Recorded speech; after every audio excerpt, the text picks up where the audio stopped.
Sports. We are Fox Sports. We are Kansas City. Another piece of the Royals' future has arrived at Kauffman Stadium as Danny Duffy makes his Major League debut. The Royals host the Texas Rangers next on Fox Sports Kansas City.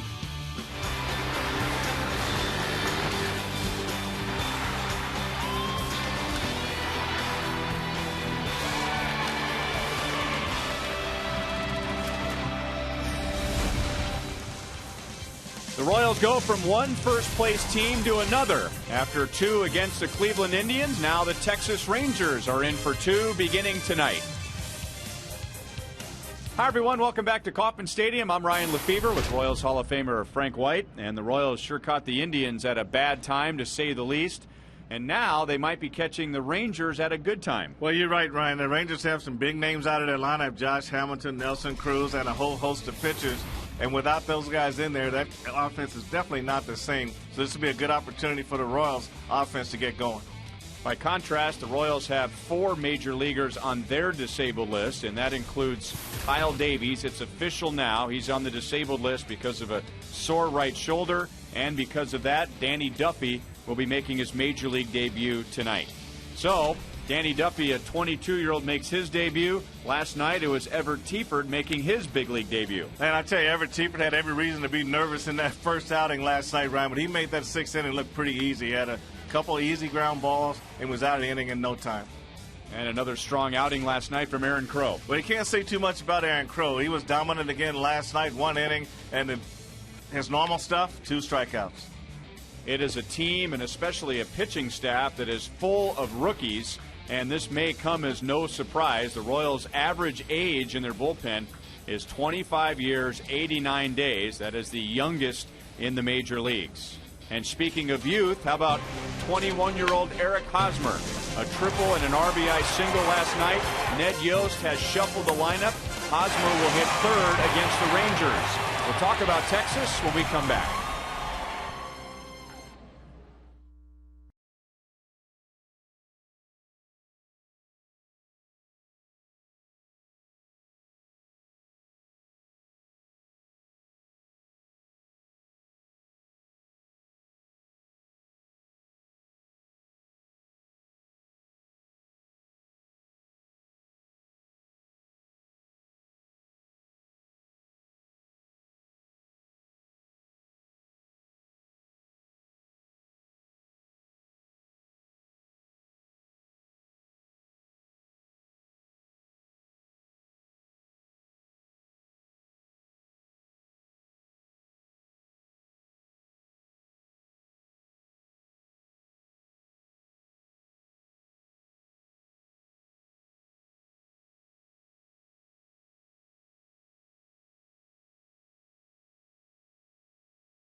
brought to you by the Missouri Lottery. When you play, students win.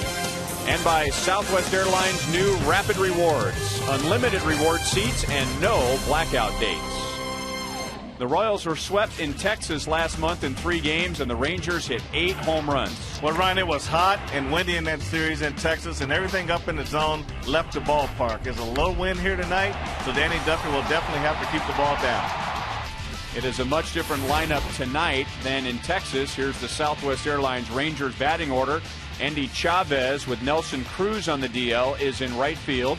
Former Royal Andres Blanco will be at short. Elvis Andrus getting the night off.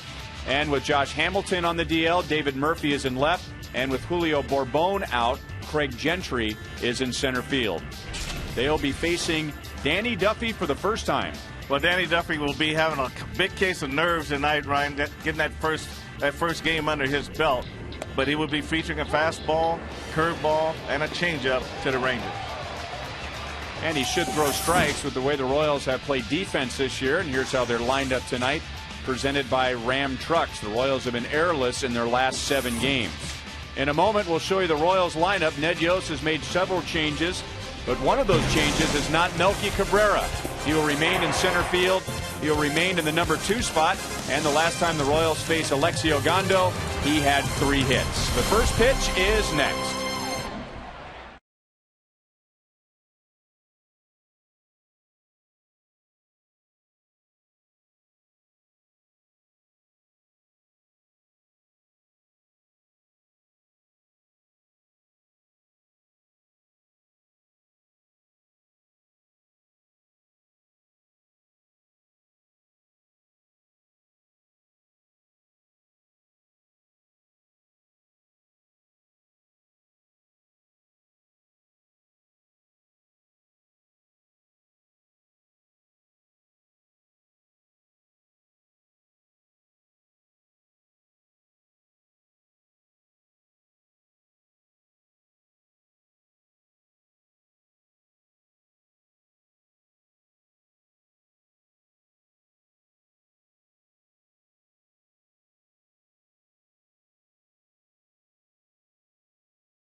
In high definition, brought to you by Time Warner Cable. Get no fee HD with digital TV from Time Warner Cable.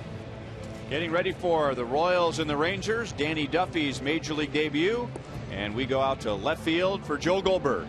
Well, he just walked in from out here with Bob McClure, and Bob McClure, the pitching coach, telling me today, Ryan, that he's really excited about this debut, regardless of what happens tonight. But he believes in Danny Duffy, spent time with him in spring training, said he's got great stuff, very aggressive, and his message to him today was really going to be this. Just go out there. They weren't going to overload him with information. Just go out there and pitch the game you pitched your whole life. He said one other thing. If you think you're good, you will be good. He said Danny Duffy thinks he's good, and Danny Duffy thinks that he will be good. He's really excited about the debut here tonight, guys. All right, thank you, Joel. Only 30 hits in 36 innings, 43 strikeouts over those 36 innings. His last start was on Friday at Reno. Tonight, he takes on the Texas Rangers, who are tied for first place in the American League West. And he faces a former Royal, Andy Chavez, and his first major league pitch is in for a strike.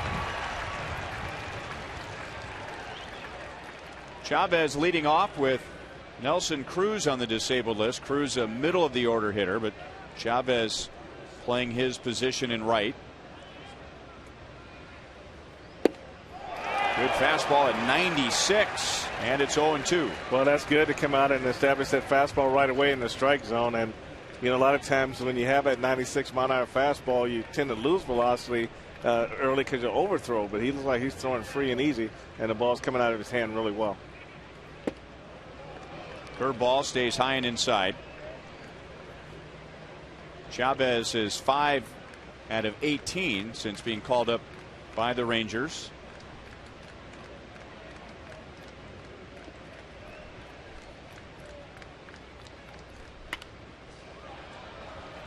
Off the left field line and into the seats.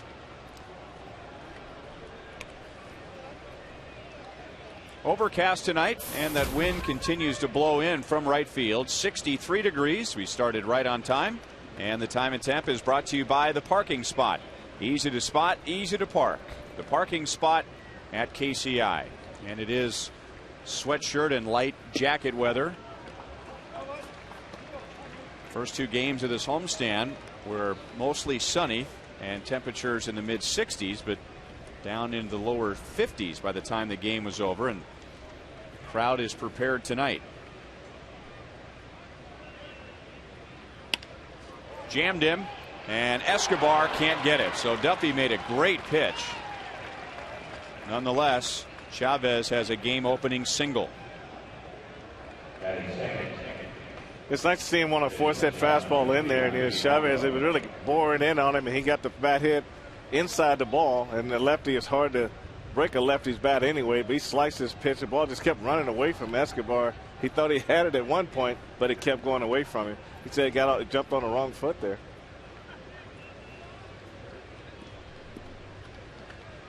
Now we'll see if the Rangers try and take advantage of a young guy who's pumped up for his first major league start.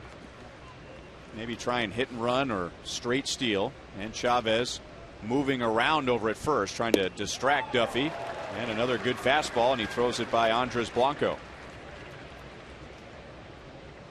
Blanco at short tonight. Elvis Andrus just getting the night off. The Rangers had a night game in Chicago last night. Well, having Blanco and Chavez at the top of the order, those are two guys that can bunt and hit and run at any moment.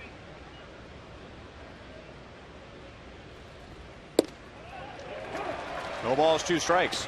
You have a runner at first, a hitter at the plate, and Danny Duffy on the mound. And what they all have in common is they all made their major league debut with the Royals. Andy Chavez, once a Rule 5 outfielder with KC.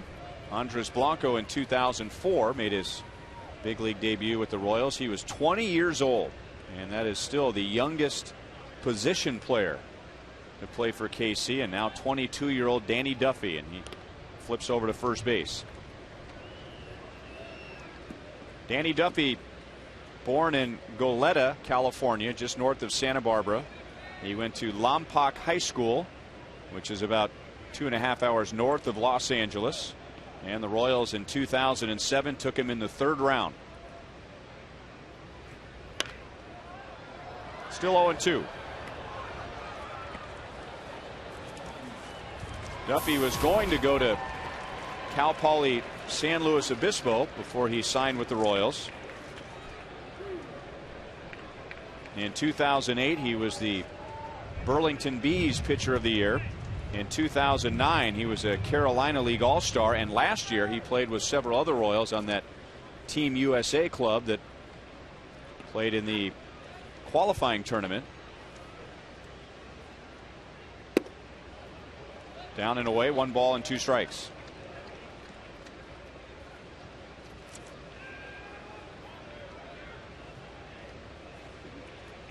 And right now, Duffy's fastball has been the one pitch that he's had better command with. That's the first changeup he's thrown. His curveball, they've really been a little high, and sometimes when you're trying to overthrow it, it kind of backs up. And that's lined into left center. Cabrera over to get it quickly, and that'll hold Andy Chavez at second, and then a close play at second base. So a bloop single to left, and Blanco down 1 ball 2 strikes, follows with a single, and 2 on and nobody out. That's fastball, tried to get it in on him and just left it up, and Blanco was able to get the bat head through.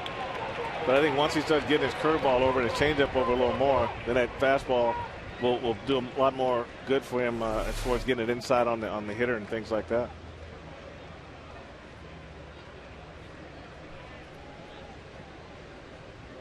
And now Ian Kinsler, who is batting third with several players on the disabled list, the former MU Tiger. Fastball just misses inside. Kinsler batting just .244. He does have 13 doubles this year and 5 home runs. He's the one guy that kind of scares you. He likes the ball inside, so if you go inside, you really got to get it inside, because I don't think it's a pitch inside he can't hit. And they're trying to pitch him inside. The count is 2-0.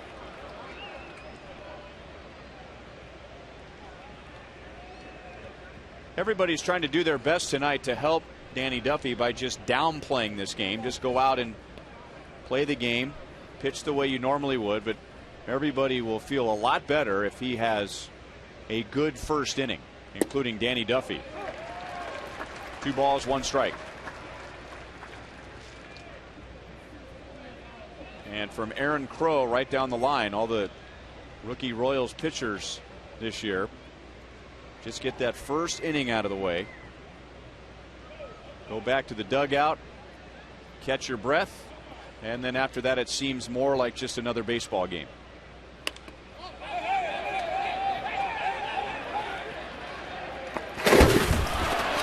Matt Trainer almost made a great play, and Duffy was pointing towards third. He thought Trainer made the catch, and Chavez, just in case, was going to tag and try and move up to third base. Well, you can see on that backswing from Kinsler, it hit Trainer on the back of the glove, and it really hurt him because he stayed with it a little while. He didn't realize there was a pop-up to go after, and he was just about a step late. If he goes right away, if he's not hit by the backswing, then he gets to this pop-up.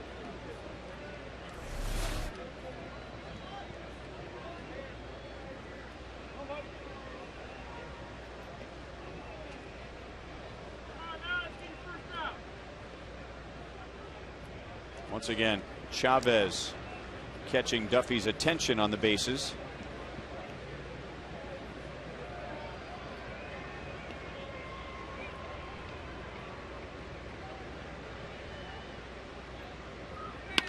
There's a good curveball and a chance for 2. Out at second and a double play.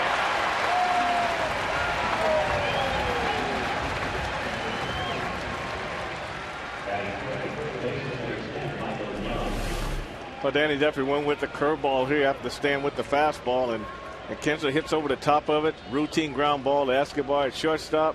Over to Getz, over to first. Double play. It don't come any easier than this here, Ryan. Just nice 6-4-3. So runner at third with 2 outs. And the batter is Michael Young, who leads the major leagues with 57 hits. And there's a curveball for a strike, 0-1.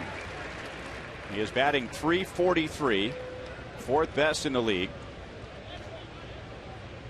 And we know how great Rangers ballpark is for any hitter, especially the Rangers, but Michael Young is the best in the American League hitting on the road. He's down quickly, no balls, 2 strikes. Normally we talk about how well the Rangers hit at home, but it's not quite the same away. Well, not Michael Young. .391 away from Arlington, Texas.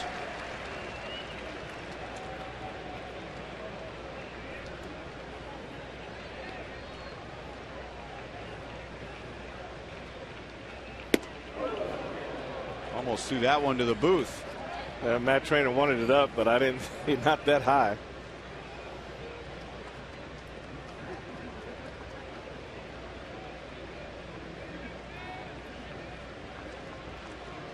Back-to-back singles, and then Duffy just got Ian Kinsler to ground into a double play.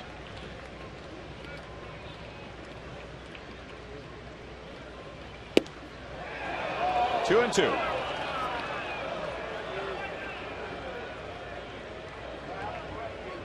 Yeah, Danny Duffy tried to go with that changeup, and that one didn't really move away. It just stayed straight and off the plate.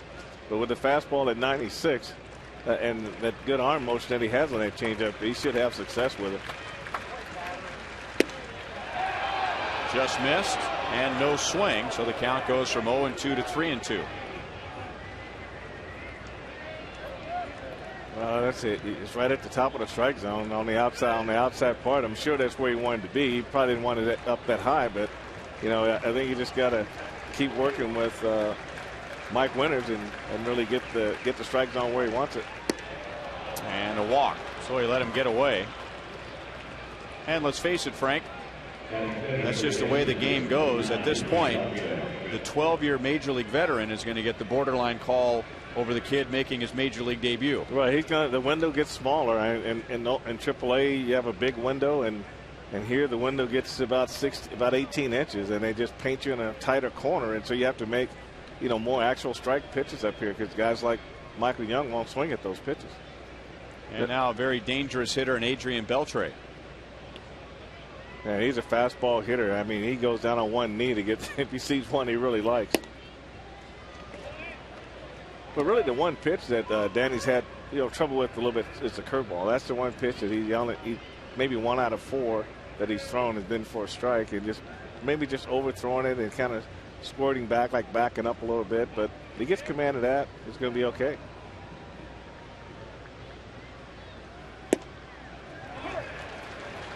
One and one on Beltre.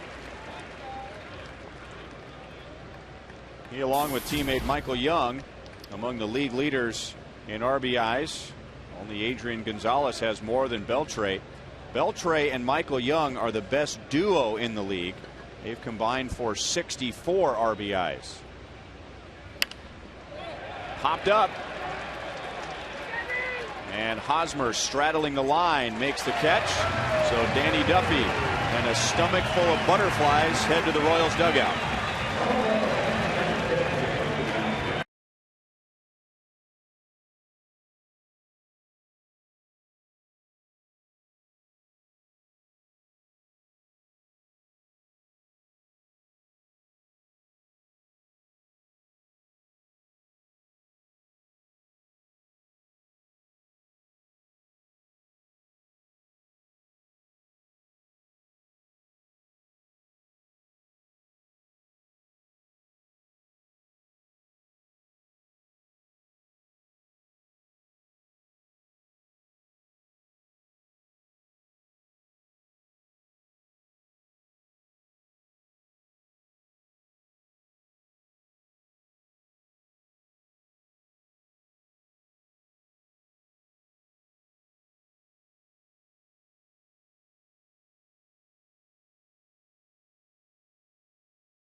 Nothing happened in Danny Duffy's first major league inning, and now the Royals come up with this batting order presented by Southwest Airlines. So Alex Gordon will lead off.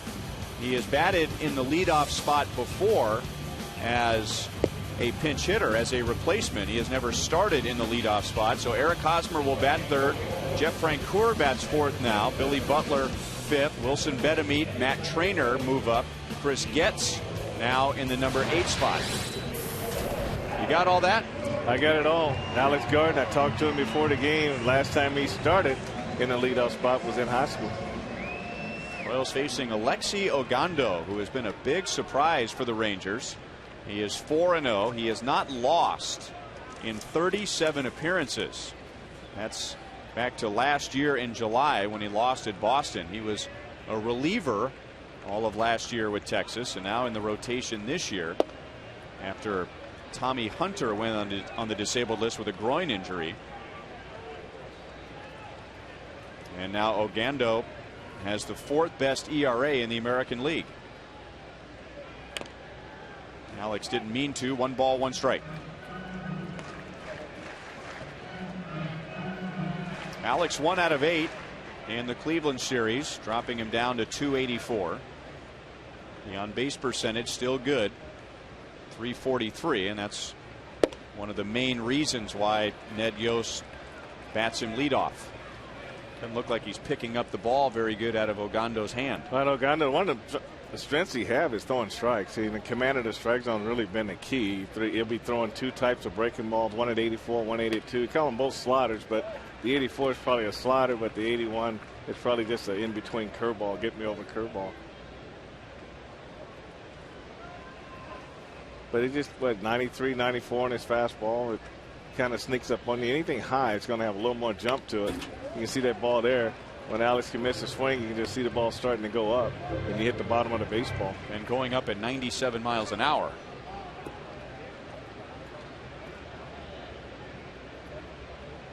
Alex was 1 for 2 against Ogando when the Royals faced him in Texas on April the 23rd. Hit hard, 2 hops to Kinsler, who goes down to a knee and throws him out.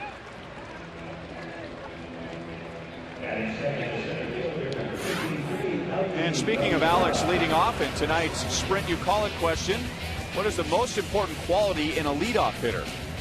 Above average base running, on base percentage, patience at the plate, or just a solid batting average? Text 432-432, enter keyword Royals, a space, A, B, C, or D. And of course, we emphasize the most important quality. You'd like to have all 4 of those.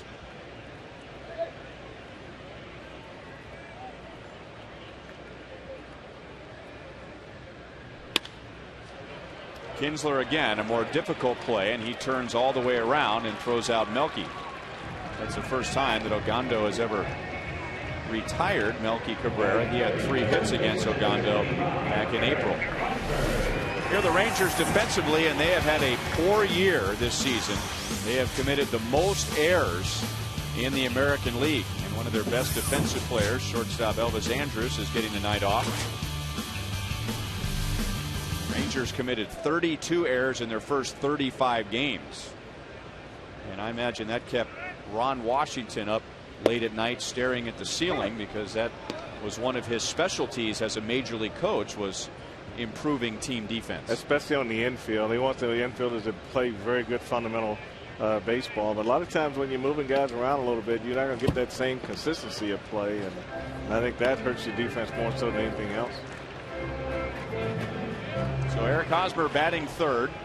3 hits in the Indian series. 2 of those were last night.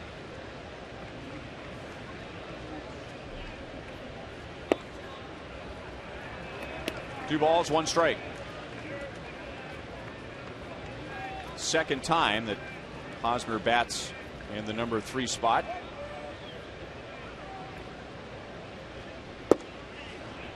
On the corner, 2-2.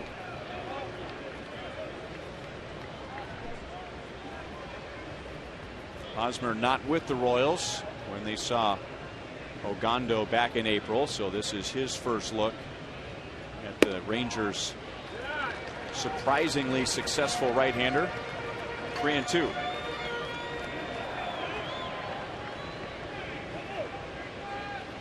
.6'4", 195 pounds, out of the Dominican Republic, and he has been a winner at the big league level, either out of the bullpen or as a starter. Career record of 8-1, and you got Hosmer to go out of the strike zone, and down go the Royals in the first.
Brought to you by AT&T, the nation's fastest mobile broadband network. By Panera Bread Catering. Order online at PaneraKansas.com. And by Chevy. See your Kansas City area Chevy dealers. And you can see a Chevy out in right center field tonight. In between the George Brett and Dick Hauser statues. So Danny Duffy giving up back-to-back singles. Then he got a ground ball double play, then a walk, and finally a pop out to first, and a scoreless first inning. And now Mitch Moreland, Mike Napoli, and David Murphy in the second.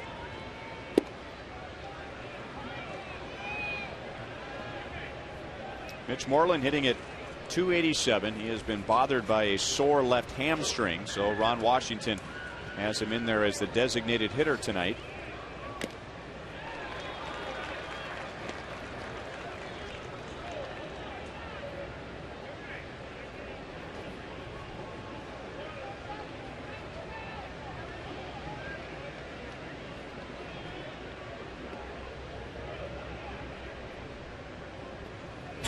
Two balls, one strike. One of the things the Royals talked quite a bit about in regard to Danny Duffy was throwing strikes. And of course that's important for every pitcher, but important for a young guy with a strong arm. It will be more difficult for him to get low pitch count outs at this level than it was in the minor leagues. And looking at what he's done at AAA this year, only averaging about 5 innings per start. He has not gone more than 6 innings this year in AAA, so another reason to throw more strikes so he can pitch deeper into the games. He has gone at least 6 innings in 3 of his last 4. And to that end, the Rangers, they were scoreless in the first inning, but they worked him for 25 pitches. Well, that's true, Ron. And I think he has to make sure he get that fastball over. If he can get his fastball over and then bring his secondary pitches along with him, he's going to be that much more effective. Right now, the fastball seems to be the pitch he gets over, and the other pitches are still trying to catch up. Moreland was all tied up with that pitch, and Danny Duffy has his first major league strikeout. They got it in a good area, just right up under the hands, and that's that area where it looks good when he first leaves his hand, but Moreland committed a little bit too soon, and this ball's well above the bat. So that's where he called either trying to hit. It's kind of hard to hit and duck at the same time. The Royals just sent their ball boy out to home plate umpire Mike Winters because that was Danny Duffy's first major league strikeout. They want to save that for his mantle, and that was an MLB authenticator in the red shirt. So Danny Duffy is so into the game, not worried about things that he's going to place on his mantle. So the ball boy went out there, gave Mike Winters a few more baseballs and said, oh, by the way, can we have that last baseball?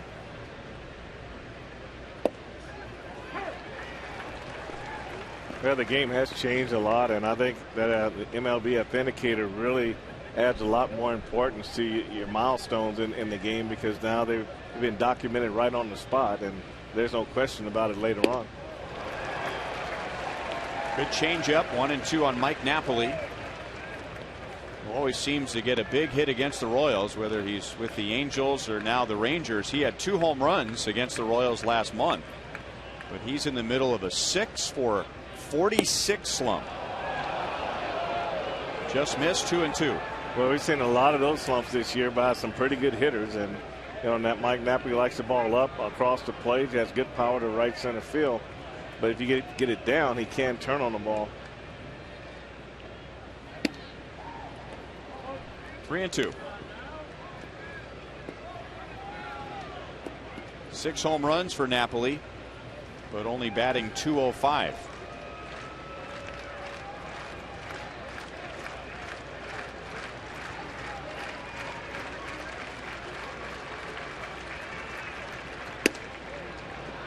And a 1-out walk.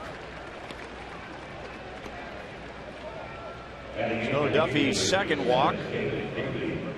Napoli down to first, and now number 8 hitter David Murphy. Well, you can see right away that that Danny Duffy's fastball is overpowering, and you can tell by the way the hitters are swinging that and fouling it off.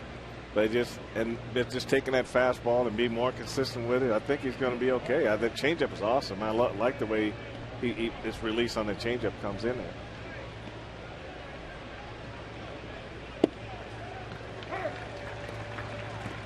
Oh, and 1 on Murphy, playing in left field. Josh Hamilton in early April broke his right arm sliding into home plate in Detroit, and Hamilton getting ready for a rehab assignment. Napoli runs, got a pretty good jump. You don't expect him to go anywhere. That's his first stolen base, and caught the Royals off guard so much that Trainer didn't even throw down there. Well, that's right here, Ryan, just taking advantage of a young pitcher. Duffy never looked to first base, and Napoli just took off right on first move.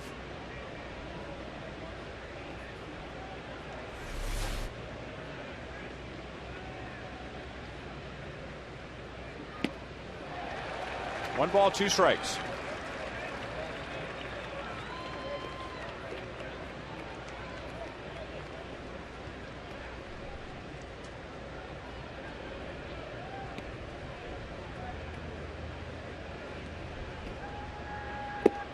On the corner, there's his second major league strikeout. 2 down in the second. Oh, that's a very good pitch. Murphy has no chance on this. It's right on the outside corner. That's a perfect pitch in a perfect situation.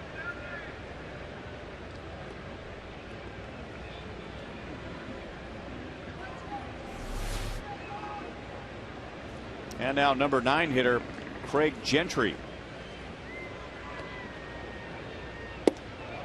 Playing in center field with Julio Bourbon on the disabled list. The Rangers are without their entire outfield. They're all on the shelf. Rangers hoping to get Nelson Cruz back on Saturday and possibly Josh Hamilton on Monday.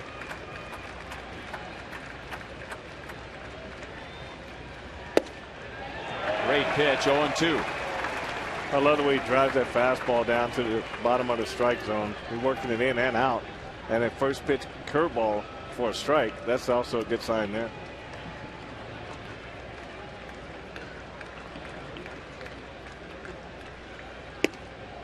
Curveball high and away, 1 ball, 2 strikes. So the Royals will miss Nelson Cruz and Josh Hamilton in this series, but on the Royals' next road trip they go to Baltimore and then Texas, and there's a chance those two could be back. Good curveball. A walk given up by Duffy, but he ends up striking out the side.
strikeouts in the top of the second inning. 2-game series with the Rangers, and then the Cardinals will be here over the weekend. Part 1 of the I-70 series. The Royals will be going to St. Louis later in the summer. Friday night is a fireworks Friday. Saturday is an afternoon game at 1:10. And Sunday is a family fun day Sunday. Great seats are still available at 1-800-6-ROYALS or Royals.com. Alexi Ogando had a couple of ground balls to second base and a strikeout in the first inning. Now Jeff Francoeur, followed by Billy Butler and Wilson Betemit. Good pitch over the outside. Ned Yost has 4 right-hand bats in the lineup tonight with this new configuration. Right-hand hitters are batting .127 against Alexi Ogando. That's in 7 starts and almost 45 innings. 1-2. You know, there was some talk about the Royals' intensity through this losing streak, and Jeff Francoeur came out and said maybe the intensity wasn't quite where it should be, but, you know, just watching him last night hustle and go about his business, I don't think he would be one of those guys that lacks intensity when he goes into a ball game. And a lot of times when you face good pitching, you know, that can make that intensity look a little low because you're not getting that clutch hit that you need, and then you're only going to get a few opportunities when you face good pitching to score runs. So if you don't come through, I don't think it's lack of intensity. It's more so than you're facing very good pitching. 97 miles an hour. Ogando has his second strikeout. We remind you to look for the Miller Lite Taste Greatness moment later in tonight's game. Billy Butler would like to be a part of that. During the Cleveland series, he was just 1 for 7, but that's not reflective of how he hit the ball. Not only in the Cleveland series, but in the series in Detroit. Hitting balls hard, but either the victim of a great play on defense in the outfield or hitting it right at an outfielder. So the average is at 285, but with a little better luck, he's hitting over 300. Yeah, that's what he said today in batting practice. He said, I just need to find some holes out there somewhere. And I said, in this big ballpark, if you get in the air under it, then there's some guys out there that can run it down. So just get back to hitting line drives. And I think the good thing he feels good about is that he's squaring some baseballs up.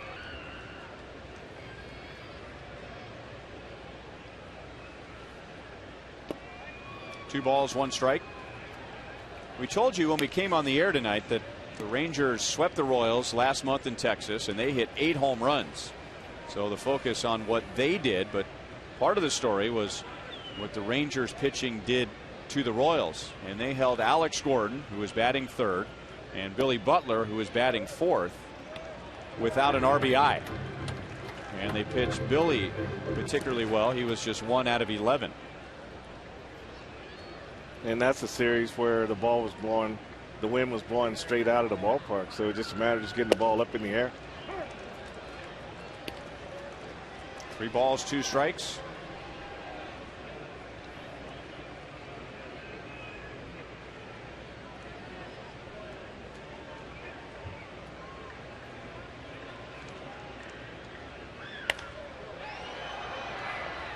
Still 3-2.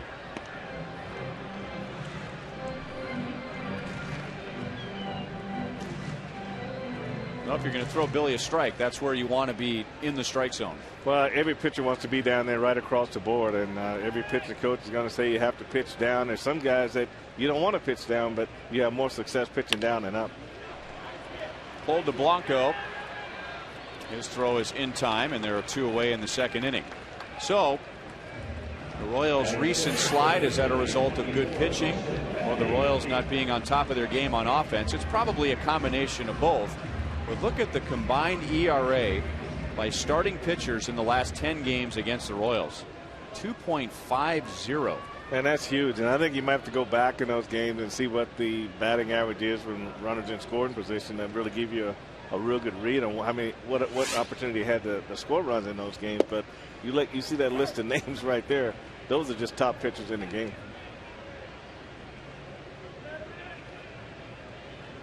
So Ogando has retired the first 5 and now strike 1 on Wilson Betemit. Slap to left and it will drop.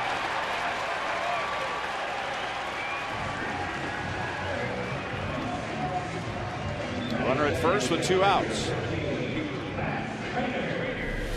Hey, take a look at this swing right here. This ball's running inside and right above the trademark, and this sometimes better be lucky than good in this game. And I think Wilson Betemit at first base probably said, "Man, I'm glad to get a base hit on that because that ball was all over me." And now Matt Trainer hitting .243, but really swinging the bat well lately. He had a good road trip. 2 out of 4 in the Cleveland series. Also had a walk. He has hit in 4 games in a row. And there's a number that really stands out. It requires a double take of .391 on base percentage. I mean, his on base percentage is 148 points above his batting average. I mean, how many guys hit 2 in the 240s and have an on base percentage in the 390s? Throw those walks in there. That helps a lot. And I told some people with the Rangers about that. They said, "How's Trainer doing?" He was very popular with them last year. Didn't do much at the plate, but was wonderful as a catcher. And I pointed out the on base percentage, and they thought that drawing walks last year was a problem for Trainer. Well, he's made a heck of a comeback. I mean, he's at 243 now, and he stayed below 200 for a long time. So he's slowly gotten himself back into a respectable range from an offensive standpoint. Only the Rockies' Chris Iannetta has a higher on base percentage among major league catchers. And he has the Rangers terrified. Ogando falls behind 3 balls, no strikes. We told you this when the Royals were in Texas last month, but it's a very impressive stat. It's worth repeating. When Matt Trainer was behind the plate for the Rangers last year, Texas was 17 games above 500. All of the other catchers combined were 1 game above 500. And that's just too much to be a coincidence. Then you wonder why they let him go. But you got a good number 1 catcher, and you want that number 2 guy to be exactly like Matt Trainer. Well, he takes another walk, and the Royals trying to piece something together after 2 outs and nobody on base. And there are 2 on for Chris Getz. Getz digs in. 0 for his last 12. And batting at .209. Betemit is singled. Trainer is walked.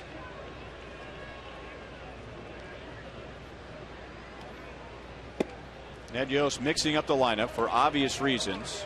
Royals are just having trouble lately scoring runs. They have lost their last 4 games, and in those 4 games they have scored 5 runs.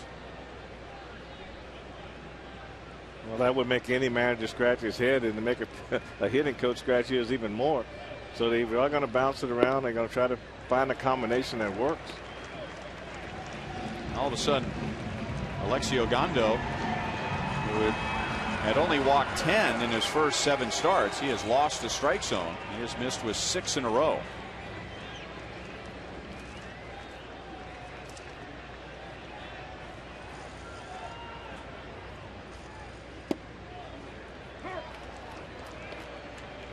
Looks like a little change in Chris Kett's batting stance. A little bit of a leg lift as the pitch comes in. In the past, I remember Chris being a little more subtle with his stride. Maybe as a timing mechanism, lifting the front knee. 3 balls, 1 strike. A lot of times you go to a style like that if you feel like you're drifting forward a little bit. And Chris does have a habit of sliding forward into his swing, and that's why he hits a lot of balls the other way. Where the leg lift holds you back a little bit, and then you create a little bit more bat speed at the same time.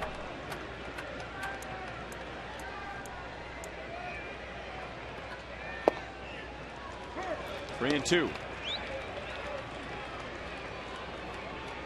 Yeah, Chris is showing a lot of patience right there. Normally you're swinging on that 3-1 pitch, but he probably felt he could get a walk right there and create a situation where they have 2 men in scoring position.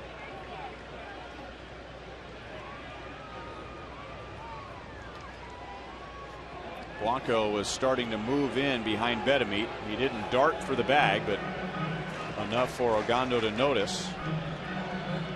Bedamit and Trainer will be running on this next pitch.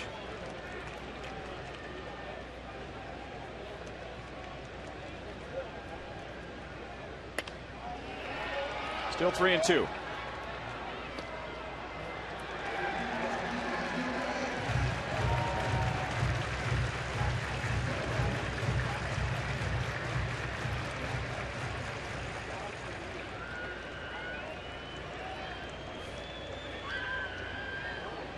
With 2 outs and nobody on, Bedamit singled. That was the Royals' first base runner, and then Matt Trainer with a 4-pitch walk. They are running, and Getz may have gone after ball 4, 99 miles an hour, and will do it again.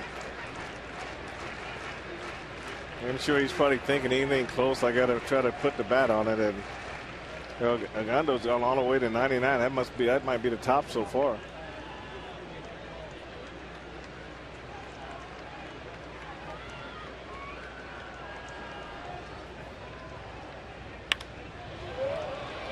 And another pitch spoiled by Getz.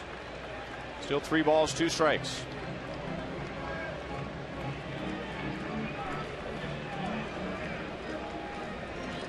Ogando is a converted pitcher. He started his professional career in the A's organization as a position player. Then the Rangers took him in the Rule 5 in 2005 as a pitcher. So they saw the potential on the mound. Very simple mechanics, and that's typical of a converted position player to pitching. He ran into some visa troubles, and after he was signed by the Rangers from 2006 to 2009, he was stuck in the Dominican Republic. 2 of those years he didn't play at all. The other 2 he was in the Rangers Dominican Academy, playing in their Dominican Summer League. And Getz lines it to left center field, so he wins the long battle. The Royals take a 1-0 lead. Trainer goes to third, and Getz beats the throw from Blanco back to first. 10 pitches and 4 foul balls right before the RBI single. Well, did a good job just fouling at a high fastball off, and Ogando finally got one down enough that he was able to get it in the left field. You can see this pitch here is up.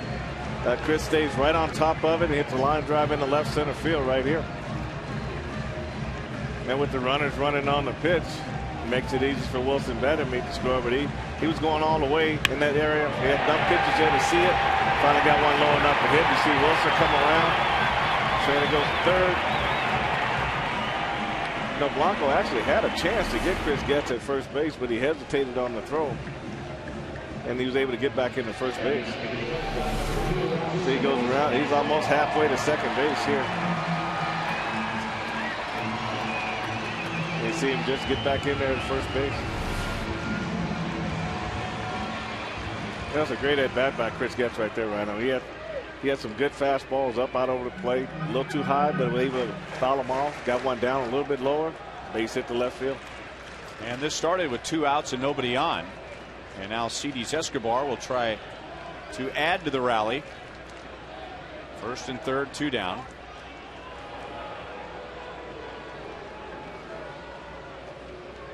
Ogando had retired the first 5 with a couple of strikeouts.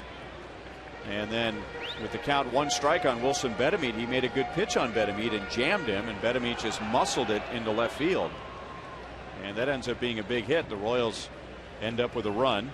And what could have been a 14-pitch inning for Ogando is a 28-pitch inning. So the Royals not only take the lead, but they in essence add an inning of pitches to Ogando's night. They really do, and I think Chris Getz will probably be trying to steal his base at some point. It would just be a straight steal with Trainer at third base. But, Texas pitchers lead the league in pitches thrown. And I think that was one of the things that Nolan Ryan wanted him to do, is always think about throwing 1 inning more than you always throw. So that won't be uncommon for them to lead the league in pitches thrown. And that's lined into right center. 2-0 Royals. Getz will stop at second base.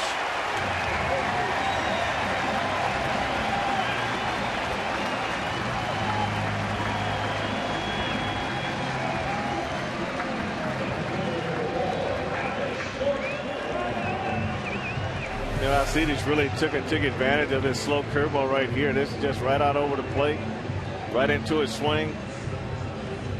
And that's what he wants to do. The line drive in the right center field. Just stayed right with that. Nice line drive. You see Trainer come in to score on this play. So that's, you know, you slow the ball down. Sometimes you get hitters a chance to hit the ball, and that was a good chance. That was a good chance for Alcides Escobar to get on top of that pitch and hit a line drive to right center field. 31 pitches now thrown by Ogando. Alex Gordon leading off in a starting lineup for the first time in his big league career. Grounded out hard to the second baseman Kinsler in the first inning. 4 straight have reached after 2 were out and nobody on against Ogando.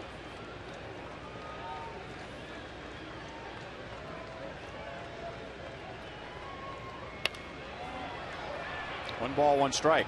And with Alex leading off, tonight's sprint you call it question. What is most important as far as qualities from a leadoff hitter?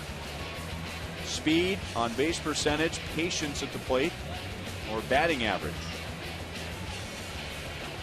You'd take them all if you could. Yeah, you would. Now, would it change if you got a guy leading off with power? Left center field, late read by Gentry, but good speed, and he runs it down. Great inning for the Royals. With 2 outs, they score 2.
Thoroughbred Ford. Find the new Ford you're looking for at thoroughbredford.com. And by Steel. Are you ready for a steal?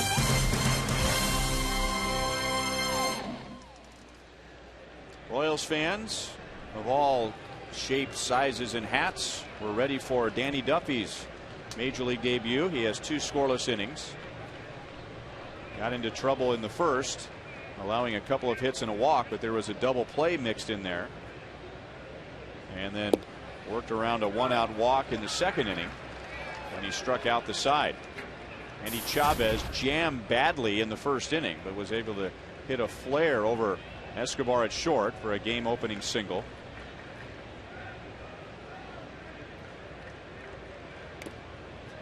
Now bunts foul. No balls, 2 strikes.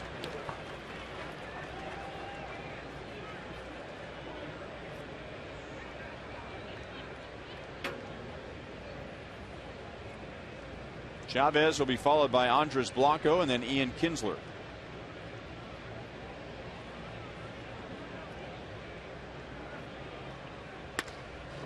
And that's stroked into right center field.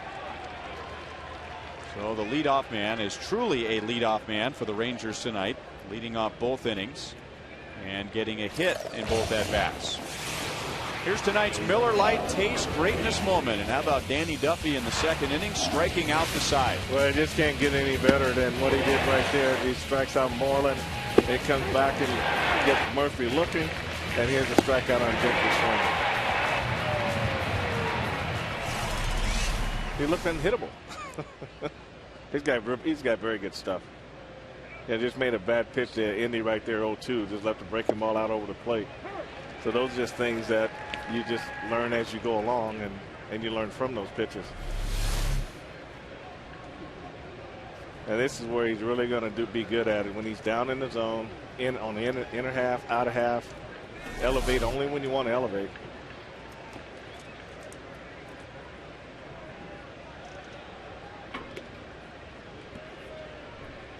Blanco had squared around a bunt. Was he actually going to bunt? Or did he notice that Duffy was going to first and then squared around a bunt, trying to con the defense into thinking he's going to lay one down? We got a base hit last time, but I think he will bunt it. You just don't never know what he's going to do. I mean, when you're in that number 2 spot, you have some options. But when you're down by a couple of runs, you really don't see him sacrificing right at this point. Maybe more of a hit and run. Yeah, that's a great changeup right there. Got Blanco way out front.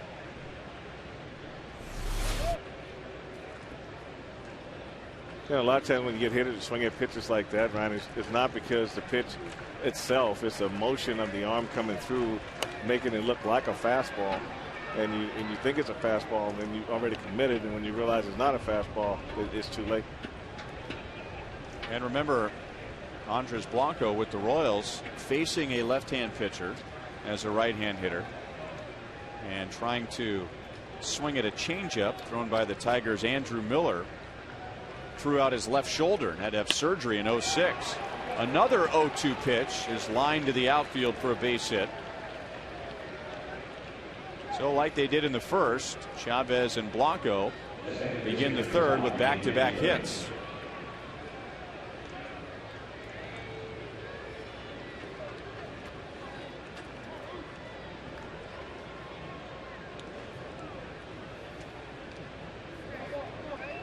The key outs for Duffy in the first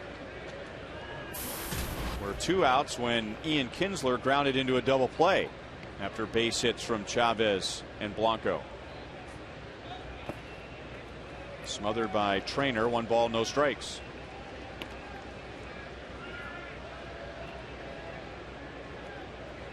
That was the 7th time this year that Kinsler has grounded into a double play.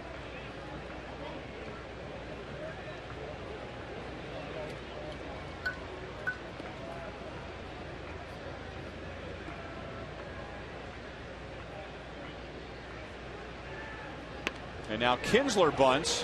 Duffy is on it quickly, and his throw is in time. Well, we know Duffy can field his position.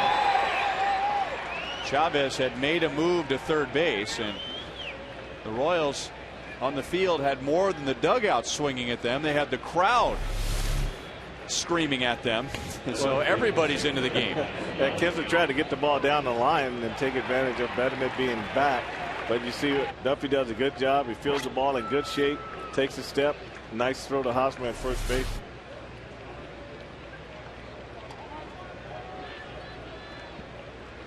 So second and third. And now Michael Young, who is behind 0-2 in the first, but worked a walk. Duffy has walked 2. He has struck out 3. And that pitch is a little tight.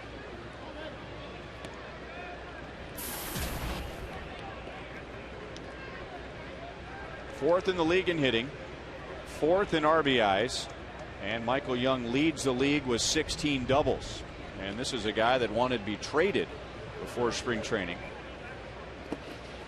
And with all the injuries that the Rangers are dealing with right now, most notably Josh Hamilton and Nelson Cruz on the DL, aren't the Rangers glad that they didn't trade Michael Young? Oh, I'm sure they are, Ryan. And here's a guy that's used to playing all the time. Second base, shortstop, third base. So he's a guy that's usually, whatever they've asked him to do, he's been able to do it. And when you hit 284 with 21 homers and you're driving 91 RBI, you expect to be playing third base, but went out and got Beltre, so that put a different light on the situation. So I talked to him a little bit before the game, and I asked him about playing first base, and he said the only difference in playing first base is that I kind of get used to this glove, you know, because when you play the other side, you want the ball in a certain spot in your hand, but now you got a little length to your glove.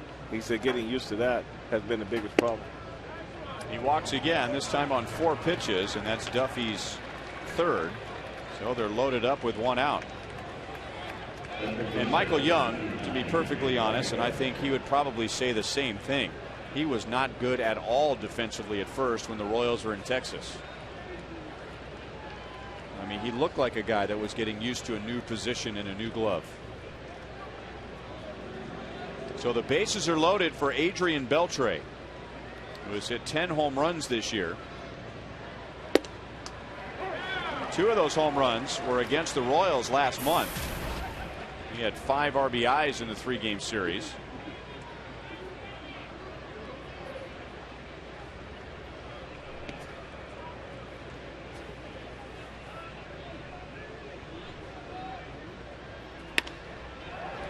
Chopped to short. Out at second, and an offline throw. No double play. A run scores and the inning continues.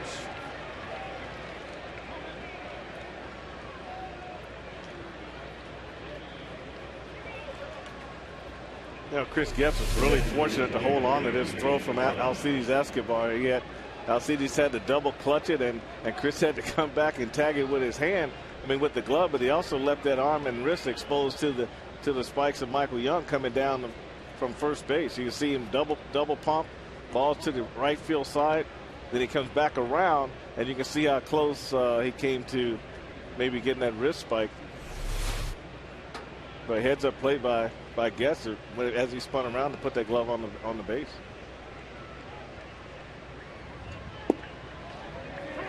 So it's 2-1. Beltre gets his 35th RBI. And now this is bonus time for the Rangers. We've seen the Royals turn more difficult double plays than that. So the Rangers get an extra out. Mitch Moreland looked bad against Duffy in the 2nd inning. Struck him out on a fastball up and in. A backhanded swipe by Hosmer. He goes to the bag. That ends the inning. And the Rangers get on the scoreboard.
Fox affiliate.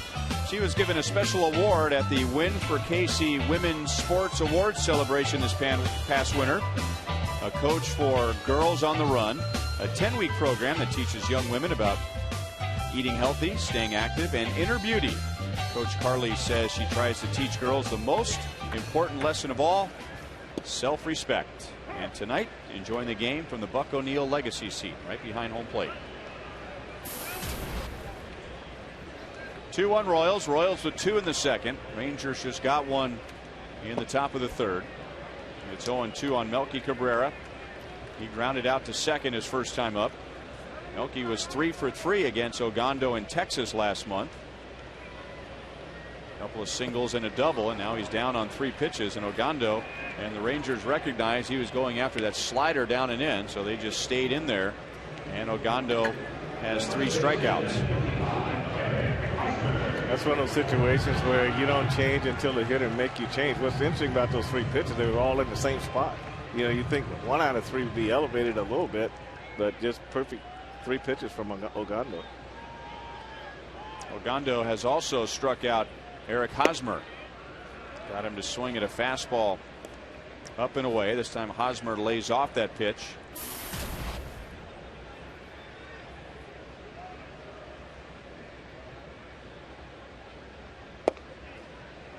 Across the knees for a strike. Royals scored 2 in the second and made Ogando throw 33 pitches. So he is beginning his 3rd inning, but as far as pitch count goes, this would be his 4th. He has battled a blister in his last 4 starts, so he's not been able to pitch deep into the game. Plus, this is his first year as a major league starter, so the Rangers have been very careful with his pitch count. He's not quite sure how he will respond to a full season as a starter. He made 44 relief appearances last year.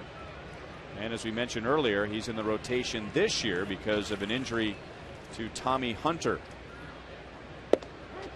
Got him looking on the corner. So back-to-back strikeouts to begin the 3rd inning. It looks like he's really starting to find it in this inning. Just a little bit of tail to it, off the plate a little bit. So, like I say, Ryan, it may be because he's Eric Hosmer that he's not getting that call right there, because he obviously saw the ball off the plate. Yeah, but this is Alexi Ogando. I mean, it's not like this guy's been around 10 years, right? He's pitching for the Rangers. We were tied for first place and went to the World Series last year.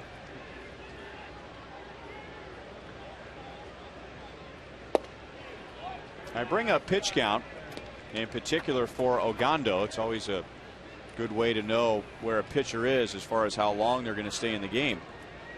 But especially for the Rangers, they have not been happy with their bullpen for the most part. Their closer, Neftali Feliz, has been fine, but the bridge otherwise from starter to closer has been shaky. And that was the case when the Royals were in Texas last month. And with Ogando pitching the way he is this year, the quicker he's out of the game, the better. Yeah, most managers feel with a bullpen that can't win or get holes and save games for you, that's just a bullpen of inning eaters. That's about it. You gotta be in a position where you have a good bullpen if you want to win.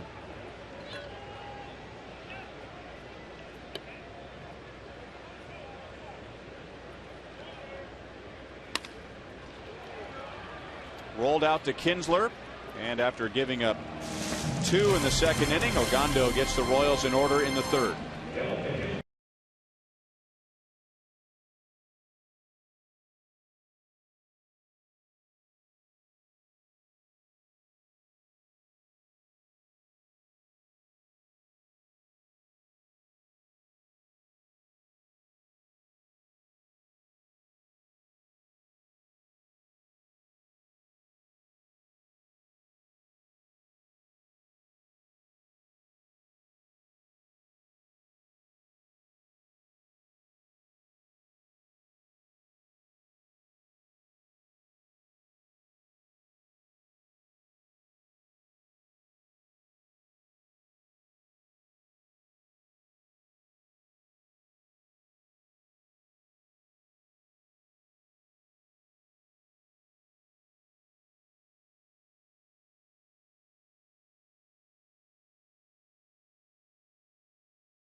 Here's tonight's Roadrunner Turbo Speed Pitch comparison.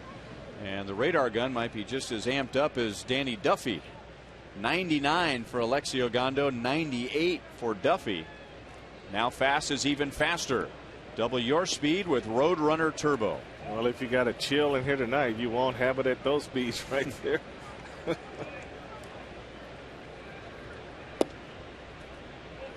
Mike Napoli, you don't think about him trying to lay down a bunt with all that power. You also don't think about him stealing a base, but after he walked in the second inning, he stole second. Fastball at 93 makes it 1-1. Duffy has not had an easy inning yet. The closest would be the second, but there was a walk mixed in. Otherwise, he struck out the side.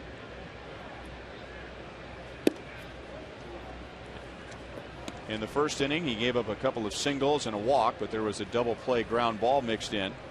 The walk in the second, 2 hits and a walk again in the third. The Royals didn't turn a double play behind him, and the Rangers scored a run. 2-2. Mike Napoli, normally a middle of the order type hitter, but batting at 205, 6 for his last 46. And tonight the Rangers have him batting 7th. And Duffy gets him looking, so he was not expecting a fastball. And Duffy has 4.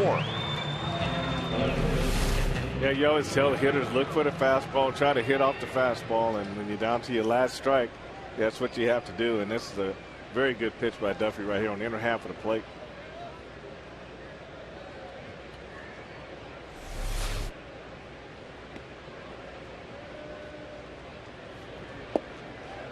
Good curveball and a strike to David Murphy. Murphy down looking in the second inning.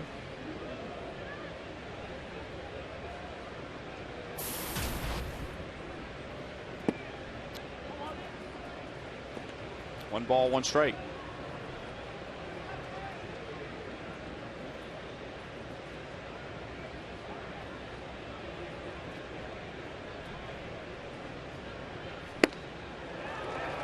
Two and one. So Duffy pitching well so far against a very good offense. Rangers are 3rd in the league in hitting, 3rd in runs scored, 2nd in home runs. Pulled to Getz on 2 big hops, and there are 2 down. Join us tomorrow as the Royals, along with the Greater Kansas City Attractions Association and the Kansas City Convention and Visitors Association, for Tourism Day. Royals and the Rangers at 7:10. The first 10,000 fans will receive a KC Attractions pack.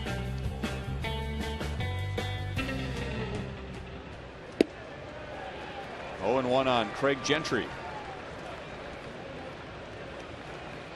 Hey, the one thing you watch Danny Duffy, you watch his face and the way he goes about his mound presence. He looks very poised. I mean, he just doesn't look nervous at all. I mean, he could be churning inside 100 miles a minute, but you can never tell it on the outside. He looks just as relaxed, like he's been pitching here all year. Pitches with a good tempo. Yes, he does. Hits the ball back from Matt Trainer, doesn't wander far from the rubber, and is ready to go back to work. There's the changeup, down and away, 2 and 1.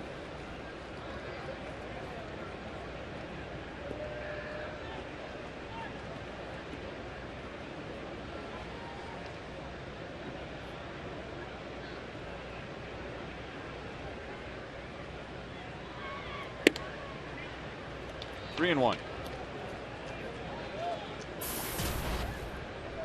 75 pitches,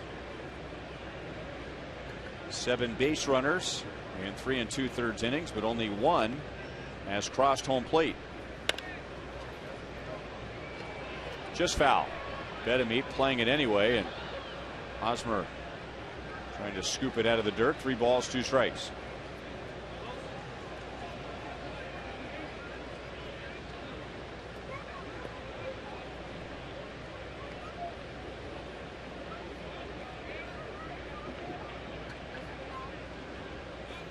Duffy 1 strike away from retiring the side in order for the first time tonight.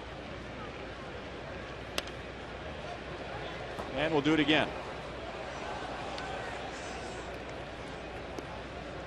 Craig Gentry out of the University of Arkansas. Rangers took him in the 10th round in 2006 and getting a chance to play now with Julio Bourbon on the DL. A walk. That is Duffy's fourth.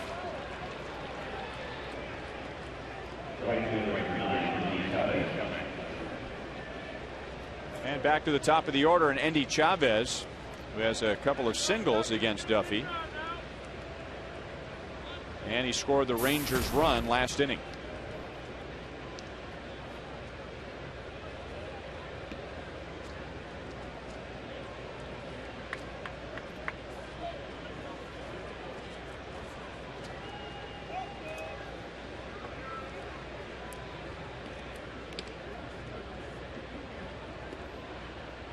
Frank told you about Gentry's speed, and here's that running situation with the leadoff man at the plate.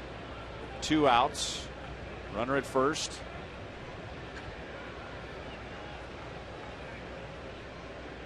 And the Royals are also thinking along those lines. I think the one thing he showed in that, and you never know all the moves that a left-hander has at first base, where you get a fast guy over there, and Danny showed him that step off, that quick step off throw to first, and a lot of times that'll hold the runner at first base.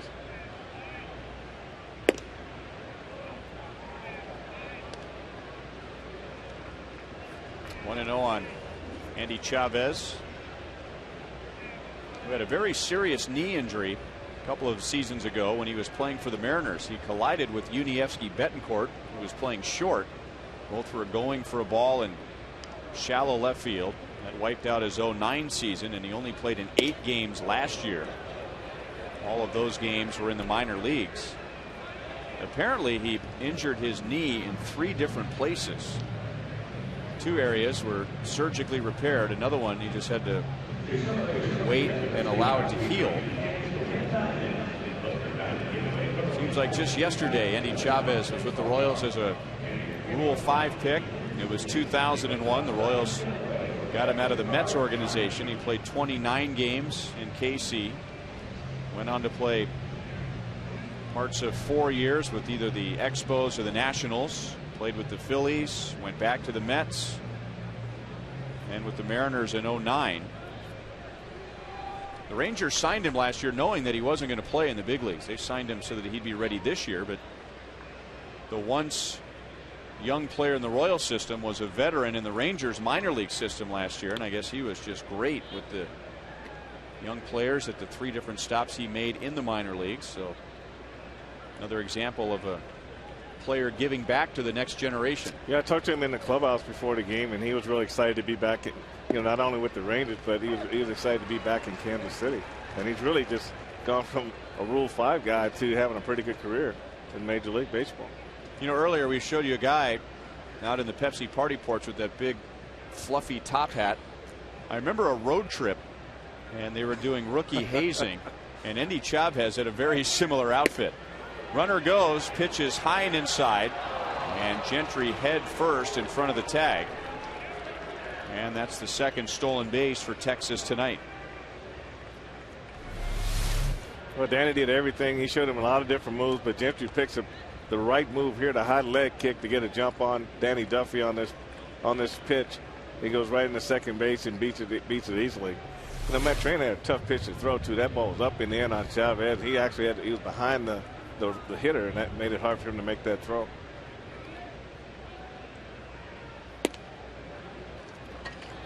And now Chavez walks, and Duffy has walked 5. So he was close to having a 1-2-3 inning. Retired the first 2. He had 2 strikes on Gentry, and now back-to-back walks. And they begin to move around now in the Royals bullpen. Jeremy Jeffress getting up off the bench, warming up his arm, throwing a weighted ball up against the concrete wall.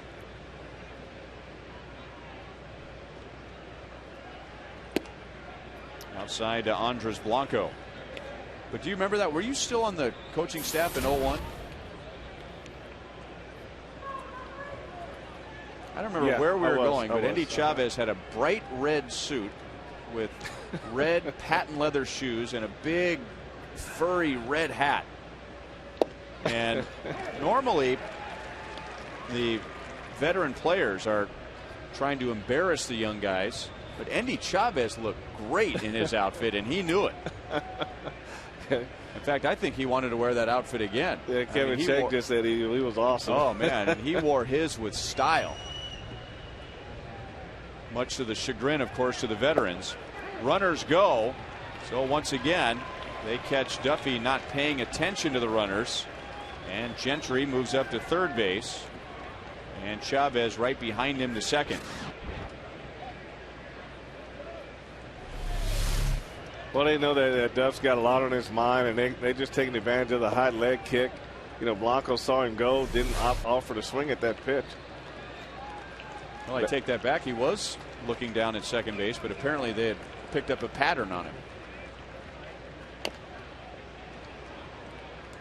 And these are just things that young pitchers have to learn when they get here. You know, the major league guys kind of, even though you got scouting and things like that, but when you get into the heat of battle and they know that you got a lot on your mind, maybe having trouble throwing strikes, you're trying to focus on that. And I know when Gentry was at first base, I mean, he used a step-off move, he used a slide step, and then they just picked the right pitch where he had the higher leg kick. Now it bounces away from Trainer. He didn't see it right away, and a run will score. And now trying to grab it with his bare hand, he rolls it to the other side of home plate. So 2 walks, a double steal, and now a wild pitch, and the Rangers have tied the game. That's a breaking ball down in the ground, and Trainer didn't get that glove open wide enough. He hit right on the heel of it and bounced off to the right side. And then you can see where in his frustration, he tried to pick it up, swipe at it, and didn't grab it there either. Up the middle, Escobar picks it off, and that's the inning. But the Rangers get a run without a hit in the fourth.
Five walks, and one of those walks turned into a run to tie the game in the fourth.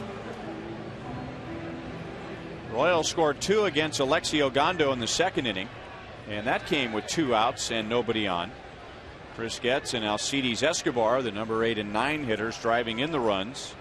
It'll be Butler, Betamit, and Trainer in the fourth. Billy rolled out to short in the second inning, and that's when the rally started.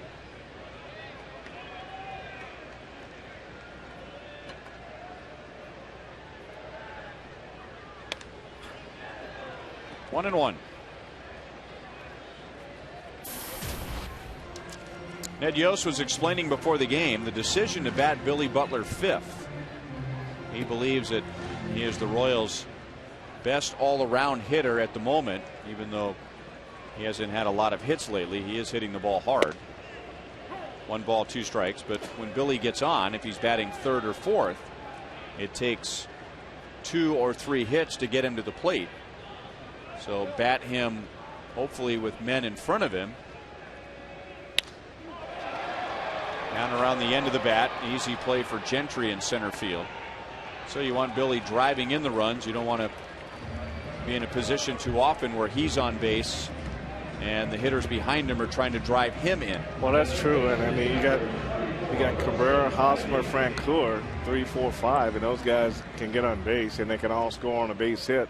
And I think that's pretty much the logic that you're explaining right there, is that he is a run producer. So just sit back there and get your base hit, drive a run in, and he's at the back of it. So that makes it really kind of neat. And I think the Royals, you look at their 7, 8, 9 hitter today, you know, these guys really got it going for the Royals. So if you can get that bottom involved in the offense, then that's really good. But I think that's a good position for Billy to hit in right now.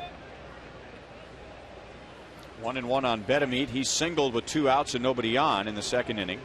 Then a walk and a couple of RBI singles, and the Royals scored 2. It all started with the Betemeet hit. Into the first row off the left field line. I don't know if he'll do it again, but Betemeet just did something as he stands at the plate as a left-hand batter with his back elbow as he gets ready for the pitch. Frank, and let's see if that reminds you of somebody else. Well, when you start talking about elbows, you got to go right to Joe Morgan. When you talk about elbows, he's got the flapper back there, you know. You think that's one of those mechanisms make him just keep his shoulder from dipping under? That's the Joe Morgan move right there. Oh yeah. That Wilson must have saw an old film somewhere. Of course, as kids and maybe even adults, you know, we imitate other hitters, and there are a few in the history of the game that the trademark is so obvious that you just give it away. Willie Stargell would be another one with the little double clutch windmill before every pitch was thrown, and Joe Morgan pumping that back elbow. Rod Carew with laying the bat on his hands with the barrel pointed down to the ground. Well, Rod Carew, you never thought was ever ready to hit. I mean, but he had strong hands and he hit with his hands. So he just had a great eye. I mean, he could move. You know, you see Ichiro and how he hits, but Carew he was the same type of hitter. He can wear that left field side out, and then if you get a hitting situation like a 2-0, 3-1, then he had enough power that he could look for his pitch and try to drive it. 3 balls, 2 strikes.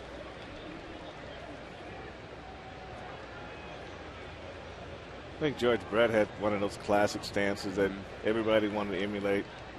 I mean, he was the only one that could even look like that when he went to the plate. All that weight on his back foot.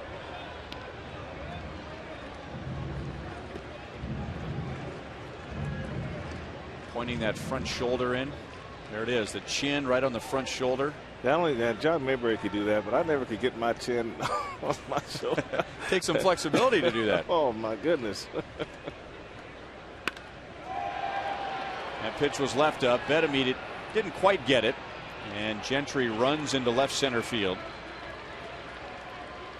So 9 pitches thrown by Ogando. He gets Betemeet, but the Royals still working on Ogando's overall pitch count. 2 fly balls to center in this inning, and now Matt Trainer, who added to his on base percentage with a 4-pitch walk and a run scored in the second inning.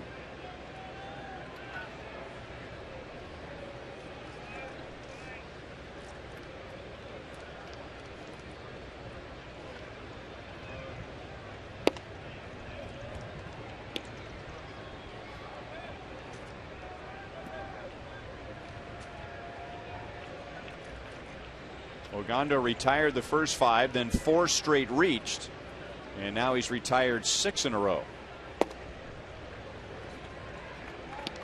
2-0.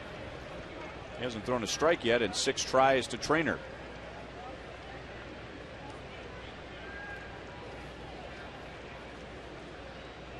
The ex-teammate maybe trying too hard.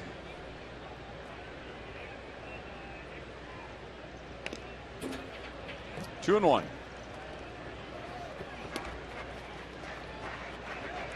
And when Ogando was pitching to Trainer last year, there was a memorable game here at Kauffman Stadium. Ogando came in late in the game. He allowed a walk and a wild pitch and a run, and the Royals with a walk-off win on a wild pitch. Trainer was catching. Beltre has 2 Gold Gloves, which should be no surprise after that pick, and the Royals are down in the 4th.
.23, which might remind you of another Royals great, Mark Gubaza.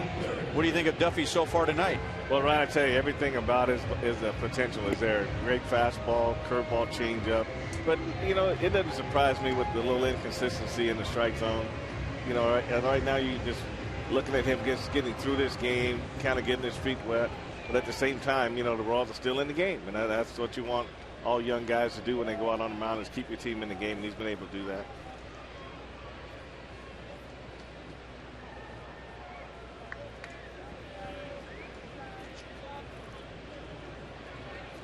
Ian Kinsler, Michael Young, and Adrian Beltre coming up here in the 5th inning. Duffy got 2 big outs against Kinsler in the first when he grounded into a double play, and then Kinsler dropped down a sacrifice bunt in the 3rd. 2 balls, no strikes. The Royals are working in the bullpen. Duffy at 91 pitches. Lewis Coleman from the right side, and Everett Teaford, the lefty. Jeremy Jeffress also in the shot. So 3 rookies out there in the Royals bullpen, with another rookie making his major league debut on the mound, and he's fallen behind 3-0.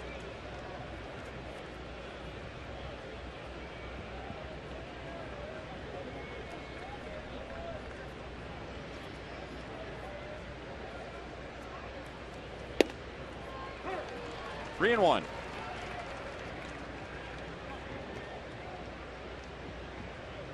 Al Fitzmaurice wore number 23. Steve Mingori, Hal Morris, and most recently Zach Greinke. So Kinsler down to first with a leadoff walk, and that is 6 walks given up by Duffy. Here's tonight's league leaders, brought to you by your Kansas City area Toyota dealers. Most rookie pitchers used this season, 7. Now with Danny Duffy making his debut. Joining Nate Adcock, Lewis Coleman, Tim Collins, Aaron Crow, Jeremy Jeffress, Everett Teaford. He does not qualify for a win tonight, but he does qualify for a big ovation as he heads back to the first base dugout. He'll be replaced by Coleman.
In the fifth is replaced by Lewis Coleman in the Chevy call to the bullpen.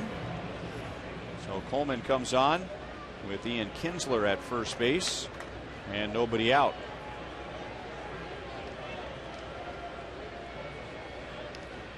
Michael Young walked twice against Danny Duffy and he fouls the first pitch away.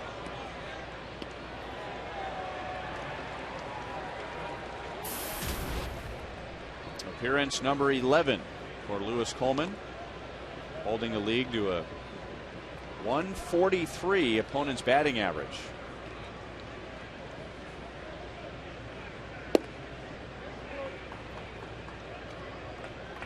One and one to Michael Young. All right, going into spring training with all these young guys, and they all seem very confident when you talk to them in spring training. And they all knew that they were going to be here at some point during the season. But I don't know if they all envisioned they'd be here this soon playing such a big part in what the Royals are doing right now. They've really been in tough situations. They've had to extend their pitch counts at certain times of the season, and they've all bounced back well. And they're coming up together for the most part. You know, they've got to be really excited for each other to be here. And so they're going to have to learn from each other a lot about what's going on because they don't have those veteran guys in the bullpen that can really help them all. So they're going to have to learn from their own experiences as they go out and take it back to each other and kind of share some notes with each other.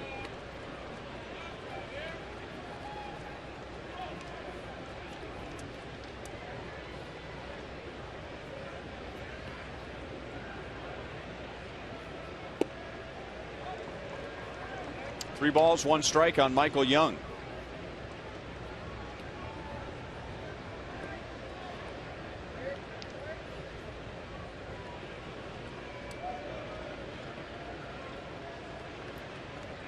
And now Kinsler runs. That's a strike. Looked like Trainer expected that to be ball four, so he decided not to throw. And then when he heard strike, thought about throwing, but it was too late.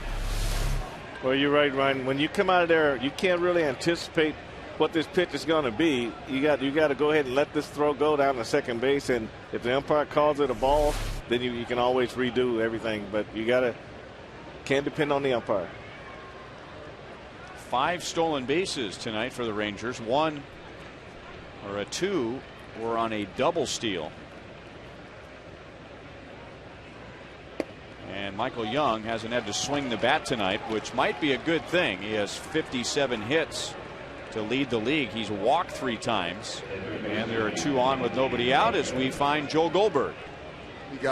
Telling you guys before that I talked with Bob McClure, and everybody will always remember their first start. And I was asking Mac what what Danny will be feeling tonight, making his first major league start, his first major league appearance. He says, I don't know, I came out of the bullpen the first time like so many pitchers now and then did. But he said in his first game, his first ever major league appearance came at 2 in the morning in Baltimore. There had been a rain delay. He comes out, he's all amped up, as we saw Danny being a little bit amped up, and he nearly hit Boog Powell in the face. Powell goes down to the ground in the mud and is scowling at Bob McClure. The next game for Mac was here in Kansas City. Doug Bird got hurt in the second inning. They call on Mac to come in out of the bullpen. He pitches innings 3 through 9. And in the 9th inning, not even sure if he realized it, he had a no-hitter going, continued from Doug Bird, gives up a hit to Roy Smalley. At that point, Whitey came out and he thought, what's he taking me out for? He realizes all these years later they were trying to protect what was a very good performance by him in his first major league win. Guys? All right, thanks, Joel. And protecting what ended up being a very long career. No balls and 2 strikes on Adrian Beltre. Bob McClure, 19 major league seasons. And in just about every role. When the Brewers went to the World Series in 1982, Raleigh Fingers, who is a Hall of Fame closer, he was injured. Bob McClure was the closer that year. And the Brewers lost to the Cardinals in the World Series that year. Out at second base, and the Royals turn their second double play tonight.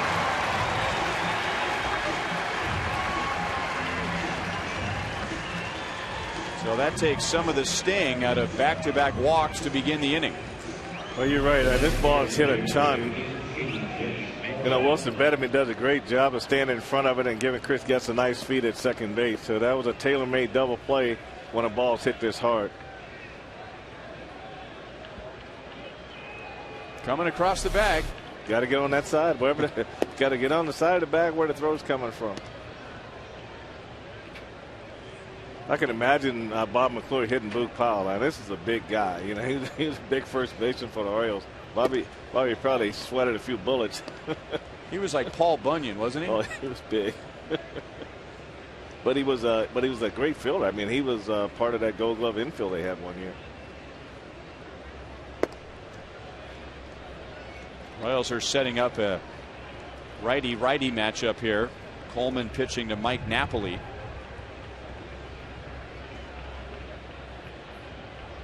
So they work around Moreland. And first and third.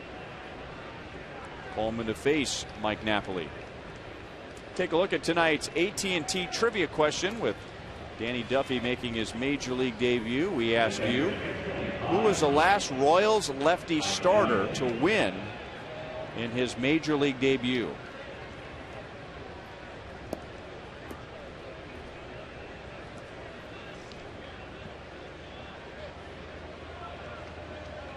I threw out Jimmy Gobble, but that was not correct. I remember him getting his first start against Tampa Bay. And then his next start was against Tampa Bay on the road. Oh, Jose Rosado, maybe.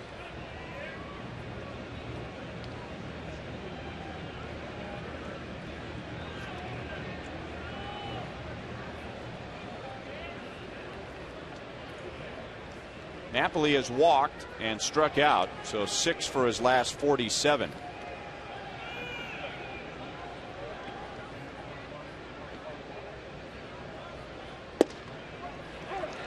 That's the pitch that gives right-hand batters so much difficulty. Well, usually when we answer it this quickly. I just got a great hint. J.P. Howell, my guy. Dude! My guy, I should know that. Yeah.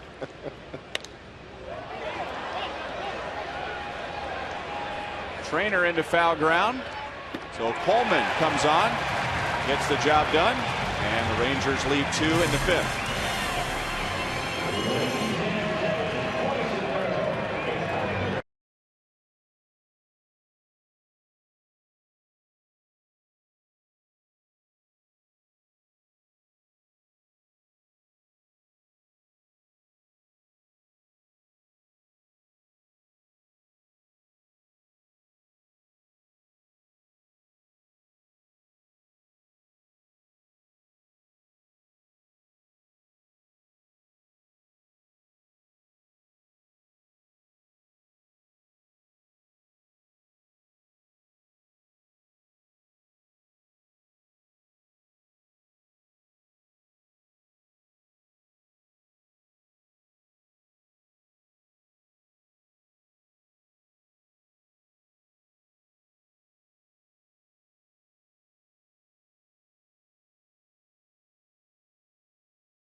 of 2 with the Rangers tomorrow. Come on out. You can purchase all-you-can-eat seats located in the Loge level. That includes unlimited ballpark fare, so all the hot dogs, nachos, peanuts, pretzels, and Pepsi products you can handle for one low price. Individual and group discount tickets are available. Call 816 or 800-6-ROYALS or go to Royals.com. Tomorrow it's Luke Hochevar against Derek Holland. Chris Getz drove in the first of 2 runs in the second inning, putting an end to an 0 for 12. And it was a 10-pitch at-bat. The base hit preceded by 4 straight foul balls against Alexia Gondo. And Alcides Escobar followed with an RBI single. Royals led 2-0. Rangers with 1 in the third and 1 in the fourth. Getz asking home plate umpire Mike Winters if that pitch was a little low. Well, that's where he tracked all those high fastballs, and he finally got one to his liking. Got himself a base hit. Gondos did a better job this time keeping the ball down. Murphy makes a play in left field. So Getz is 1 for 2.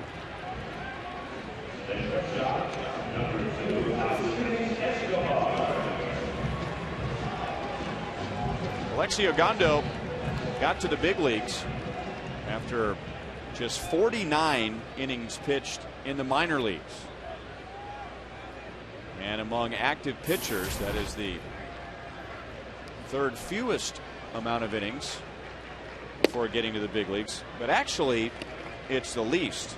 And I'll explain why, because the 2 guys in front of him are Hiroki Kuroda of the Dodgers and Daisuke Matsuzaka of the Red Sox. A couple of guys who pitched in the Japanese major league, so they were frontline pitchers before coming over to the United States. This guy came up through the minor leagues and only needed 49 innings before getting to the Rangers. Well, if he shows that kind of poise that he has right now and ability to throw strikes, and I can see why he moves so fast.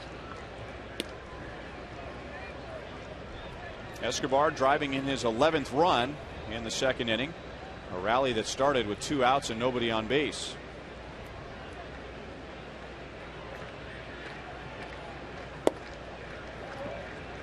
Three balls, 1 strike. Escobar is the last man to reach against Ogando. Now he's set down 8 in a row.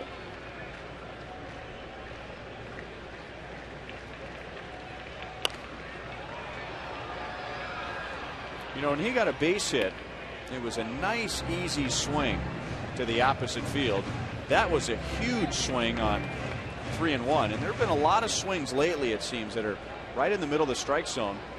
And who knows, maybe the difference between a base hit and a foul ball is just the amount of effort that he's putting into the swing. Well, I agree with that, Ryan. A lot of times they just try to do a little too much, and I think you hit right on it. He says a lot of pitches that have been right there to hit, but the hitters have fouled them off. We can maybe trying to hit the ball a little bit too hard. He had 4 home runs last year, so there really keep the ball out of the air. Yeah, there's no reason to be putting a little extra into the swing.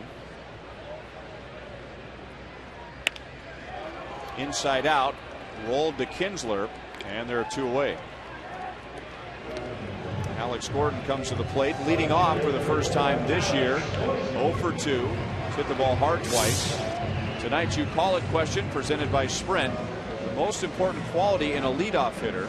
And no surprise, 65% goes with good on base percentage. We'd like to add some speed to that. You don't want a real slow guy leading off with good on base percentage. Ball 1. Let's go over to Joel. Well, Alex's on base percentage .339. I talked to him today and I said, how will you approach batting leadoff? And he said, well, obviously it's different than being in the 3 hole. He said he'd be a little bit more patient. He said with a big smile on his face, I might not swing at the first pitch every single time, but he was joking as far as that goes, but saying no drastic changes, go out there and play his game. But he said he's very excited to be there in the leadoff spot. Frank, I think, mentioned earlier that it's the first time he's done it since high school. He did tell me that's the best season that he ever had back in high school batting leadoff. So we'll see how this goes. Nedio's saying take it day by day, but it's not going to go just one day on it either. Murphy backs up in front of the track, and now Alexio Gondo has retired 10 in a row.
Driving in Wilson Betemit with 2 outs, and then Alcides Escobar doing the same, getting Matt Trainer to the plate. In the 3rd inning, the Royals failed to turn a double play with 1 out, and the Rangers scored their first run against Danny Duffy. And then in the 4th, a wild pitch allowed Craig Gentry to come down from 3rd base. That tied the game, and that's where we stand now in the top of the 6th inning as the Royals make another Chevy call to the bullpen. Their 3rd straight rookie in there tonight. It's Tim Collins. Danny Duffy, by the way, went 4 innings. He faced 1 batter in the 5th, gave up 2 runs, 4 hits. He walked 6, struck out 4, and Lewis Coleman got all 3 outs in the 5th inning. So Collins will get David Murphy, Craig Gentry, and Endy Chavez. He'll get at least 2 left-hand batters. Murphy struck out and grounded out to second base against Duffy.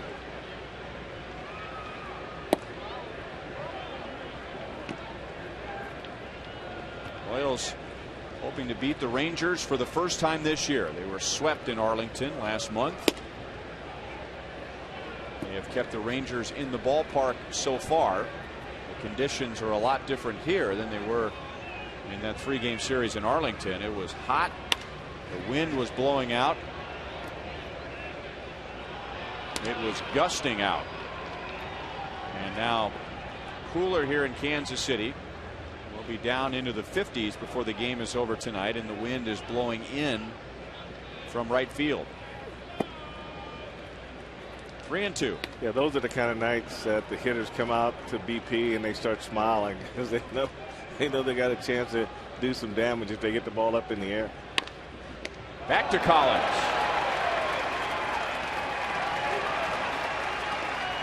Bill Murphy is out, number 1. Well, good comeback here. Murphy had to reach a little bit, but Collins ended up in a good fielding position and made that play look easy.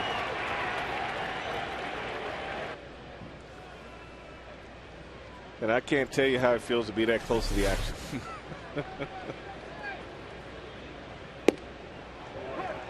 '96 and a strike to Craig Gentry. Struck out in the 2nd and walked, stole 2 bases in the 4th, and then scored on a wild pitch.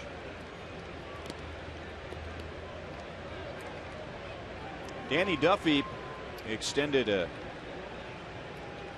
string of major league debuts for the Royals this year, and there have been 6, and every single pitcher had a scoreless first inning.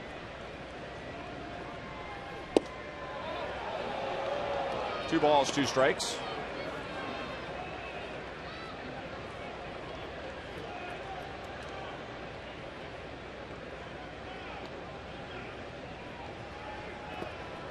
Three and 2. Nate Adcock, Lewis Coleman, Tim Collins, Aaron Crow, Everett Teaford, and Danny Duffy tonight. Royals have a 7th rookie on the roster, Jeremy Jeffress, but he made his debut last year with the Brewers. Back to Collins again. Easier play, but the ball jumps out of his glove. He still has time to throw out Gentry. Coming up on Sunday, that's the final game of the Cardinals series, and that's our next Family Fun Day Sunday. That's a 1:10 game. There will be live entertainment, face painters, a balloon artist, and much more in the outfield experience before the game. Gates open at 11:30 this Sunday afternoon.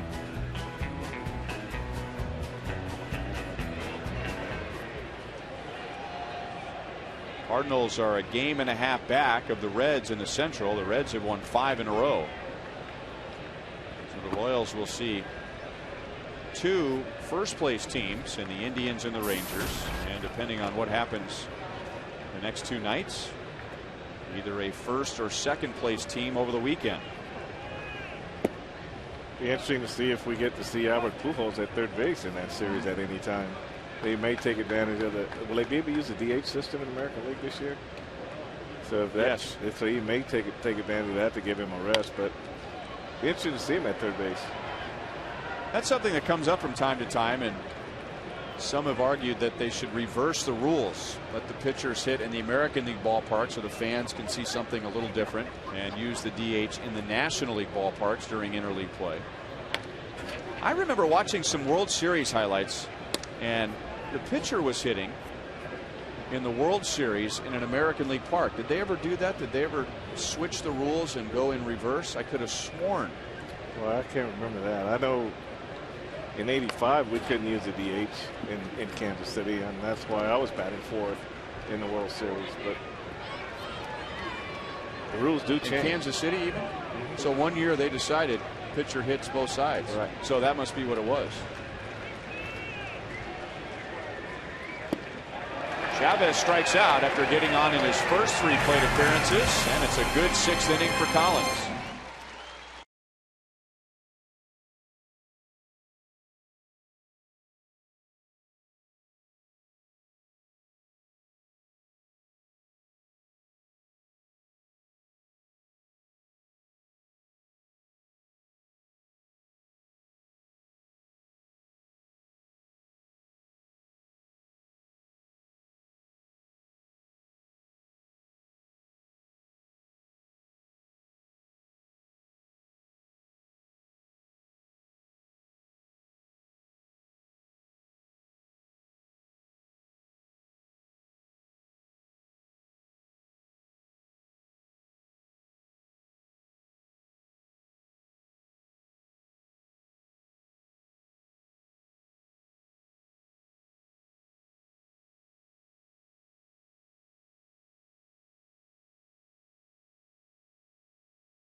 And this is our Sonic Slam inning. Our contestant is Rick Siebel from Lee Summit, Missouri. If the Royals hit a home run this inning, Rick will win $1,300. But if the Royals hit a grand slam out of the park, Rick will win $25,000 from Sonic and the Kansas City Royals. All right, Rick, you have Melky Cabrera, 5 home runs, Eric Hosmer, 2, Jeff Francoeur, 8 coming up.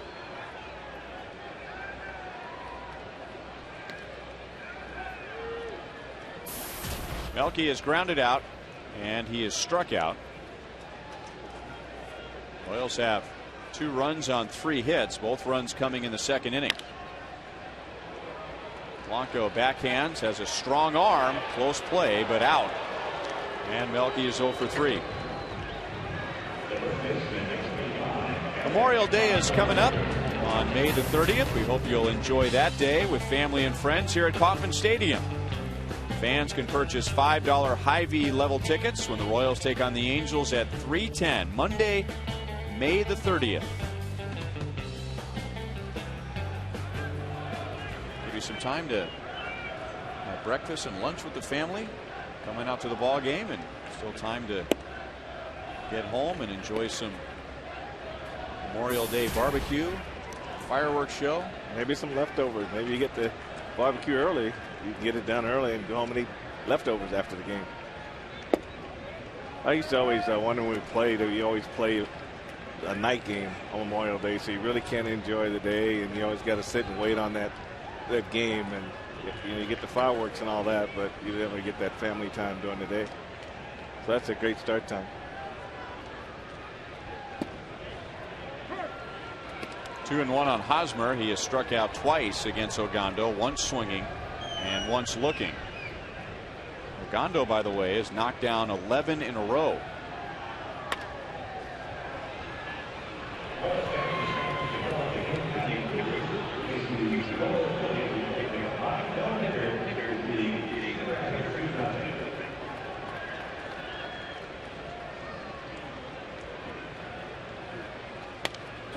Fouled back into the netting. They just made an announcement. The Kane County Cougars, that's the Royals low A affiliate, recorded a combined no-hitter tonight over Cedar Rapids, 2-0. And I guarantee you Joel is on it already. Up the middle, that's where Blanco is playing. So Hosmer is out, 2 down in the 6th. Frank mentioned this is our Sonic Slam inning, and with the Royals leading home run hitter coming to the plate, we should point out that the league this year against Ogando has found that the best way to score against him is by way of a home run. He has allowed 12 earned runs this year, and 9 have been a result of a home run.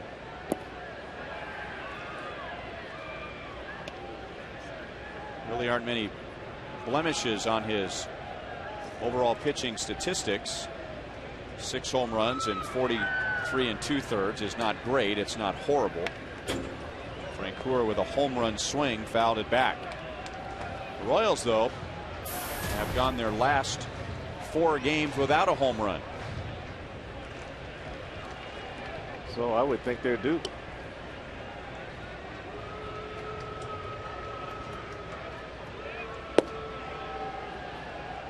Two and one.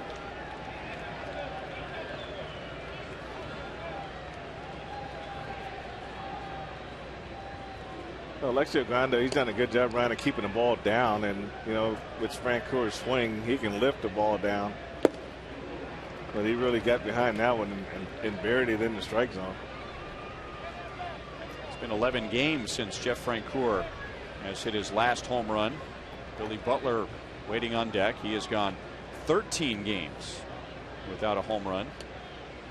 Mike Aviles has gone 12 games, and Alex Gordon with 9. Didn't figure that this would be a home run hitting team, more of a doubles hitting team.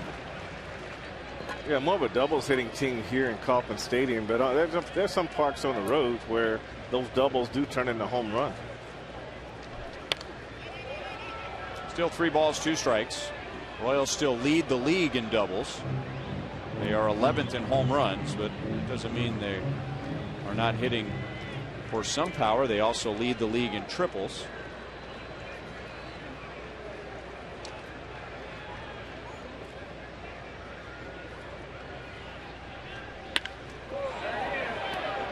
Deep left field. Back goes Murphy. Up against the wall, and he makes a great catch.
Soft drink of the Royals and the Fox Sports Kansas City broadcast booth. Look for these special edition Frank White Pepsi Max cans at your neighborhood Hy-Vee. Frank will be at Hy-Vee in Prairie Village the day after tomorrow, Friday, from 11:30 a.m. to 12:30 p.m. So stop by, meet Frank, pick up a can of Pepsi Max. Pepsi Max, 0 calories, maximum Pepsi taste. Tim Collins came on in the 6th inning, got 2 ground balls back to the mound, and then struck out Endy Chavez. In the 7th, he'll get Blanco, Kinsler, and Young. No balls, 2 strikes.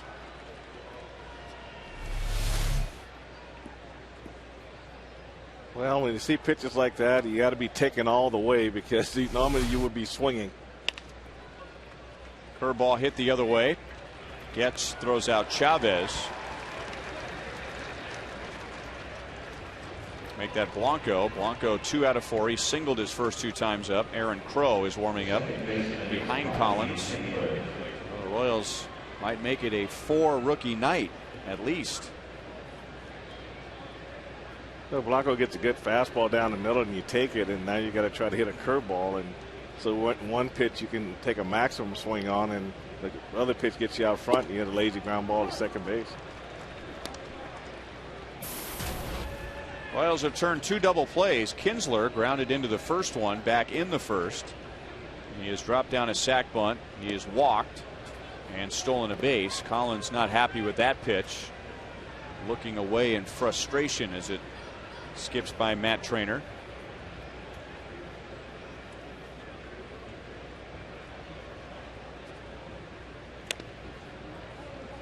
One and 2.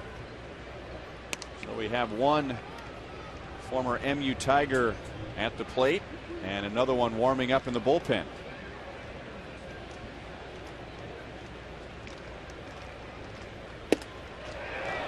Whoa. We might have to bring back the list in honor of that swing. Oh, your thoughts? So. I think he gave him a change up to pitch before, and I think he was sitting off speed, and I mean he buried this one inside, and it's hard to get a pitch inside that Kinsler doesn't get the bat on. But this is one right here.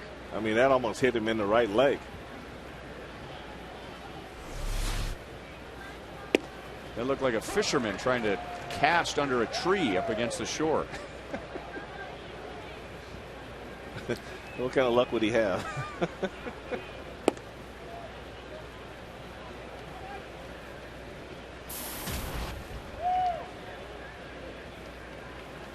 Michael Young has walked 3 times. The Royals have walked 8 tonight. Only one of those walks has come around to score.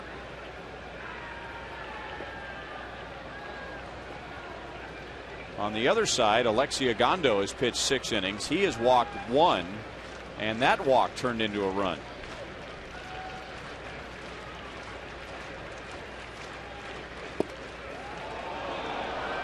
Two balls, 2 strikes. Trainer trying to sell that pitch to home plate umpire Mike Winters. Well, he did a good job of holding that glove out there. I mean, he didn't let that glove drop, and that's what you have to do, get it out front. The umpire's looking over your shoulder. He can get a good look at it. Betemeet on the run, gets Michael Young 6 up and 6 down against Collins.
(1861) in Republic, Missouri.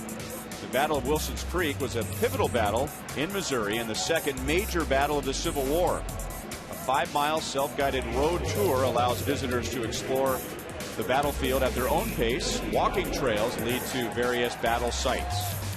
Go to visitmo.com to start planning your next Missouri getaway. 7th inning stretch. It'll be Billy Butler, Wilson Betemeet, Matt Trainer against Alexi Ogando.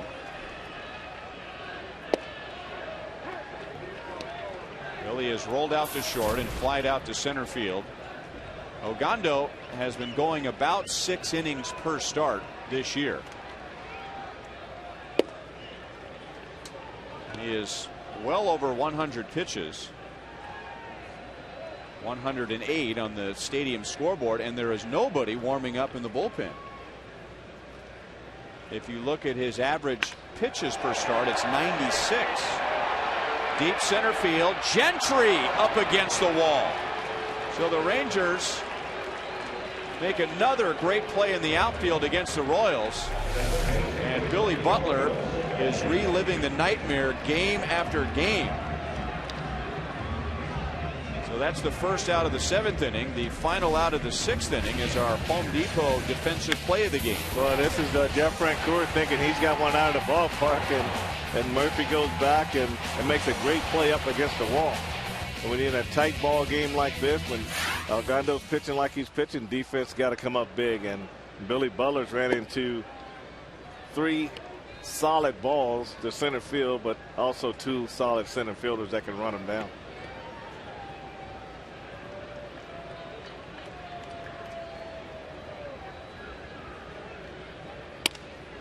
A broken bat, base hit to left field. Second blue pit for Wilson Betemeet.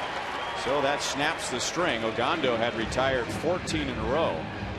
And just now the Rangers go to work in their bullpen. Well, Kevin started to say you just can't be afraid to get jammed, and Wilson Betemeet's gotten jammed twice and coming with 2 base hits. Just not trying to do too much, just trying to stay with the pitch, go through the pitch, and he's been able to force it out in the left field for 2 base hits tonight. Darren Oliver is warming up in the bullpen as pitching coach Mike Maddox goes out to the mound to chat with Ogando. We remind you that tonight's copyrighted telecast is presented by authority of the Kansas City Royals. They may not be reproduced or retransmitted in any form, and the accounts and descriptions of this game may not be disseminated without the express written consent of the Kansas City Royals Baseball Corporation. Ryan Lefebvre with Frank White, Joel Goldberg, producer Kevin Shank, director Steve Kurtenbach, associate producers Al Broughton, Sam Abramson, and the producer of Royals Live is 26-year-old in 1 day TJ McGinnis. 364 days away from turning 27. Matt Trainer walked on 4 pitches in the second inning. That's Ogando's only walk tonight. Came around to score, and he is grounded out to third.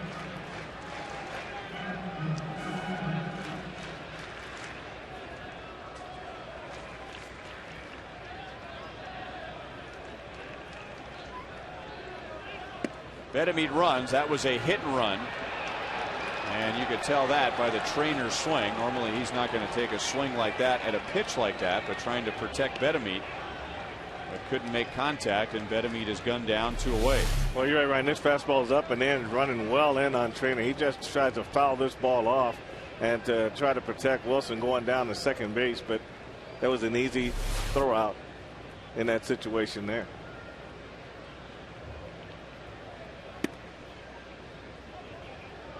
When you look at guys like Ogando, you don't ever know if he's going to be down in the strike zone or up in the strike zone. So you have to try to guess right when you put a hit and run on. So these guys like him are really tough to put hit and runs on with. And Trainer, maybe that was a swing of frustration, a mad swing.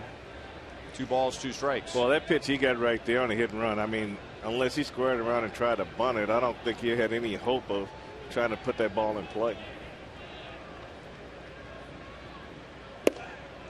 Struck him out. That's 5 for Ogando. He has given up 2 runs in 7 solid innings.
Pinero will give us a look at the American League.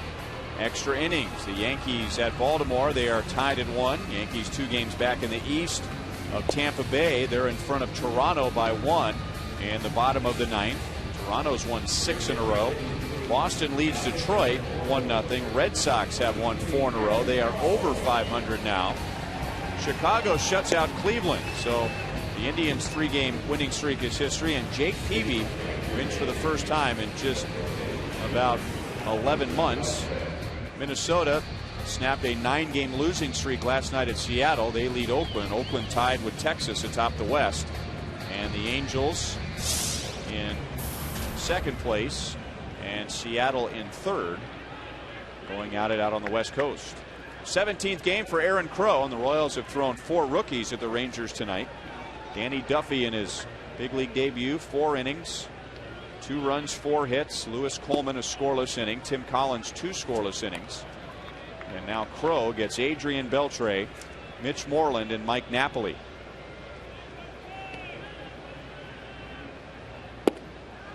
Still have a couple of innings to play, so this may or may not be a big play in tonight's game, but at the moment it is.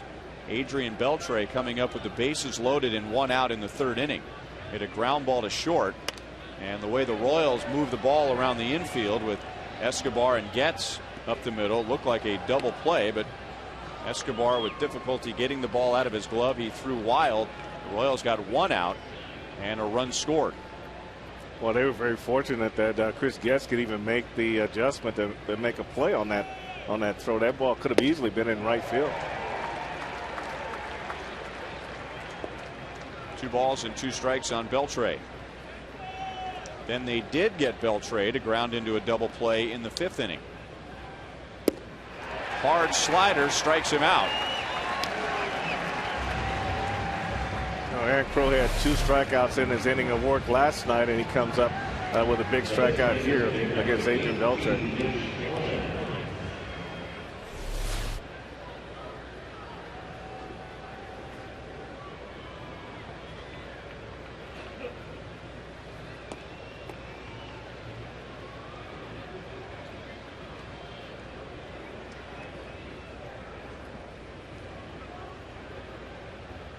So 8 in a row retired by the Royals bullpen. Last man to reach was Mitch Moreland, and that was an intentional walk in the 5th, setting up a Coleman-Napoli matchup.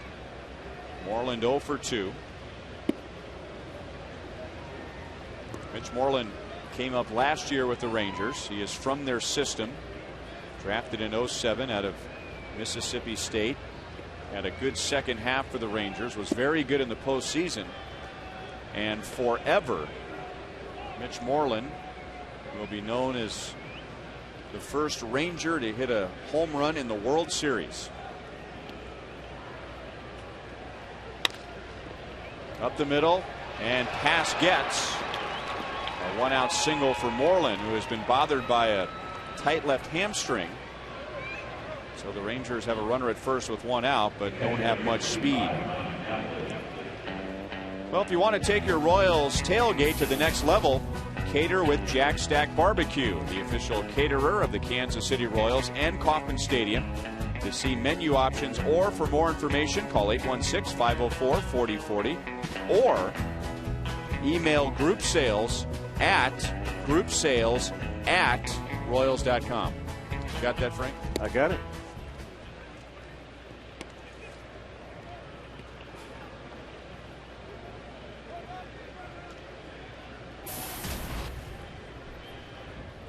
groupsales@royals.com.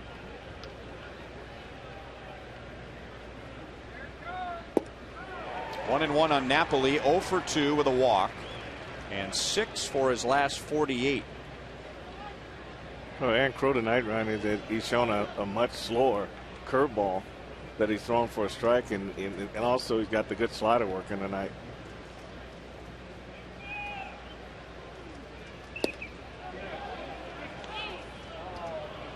A guy like Napoli, with all of his power, you would think stay away from him, but he has very good power to the opposite field.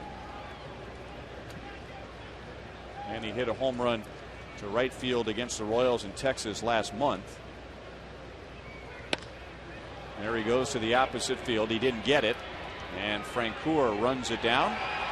2 outs, and Moreland returns to first base.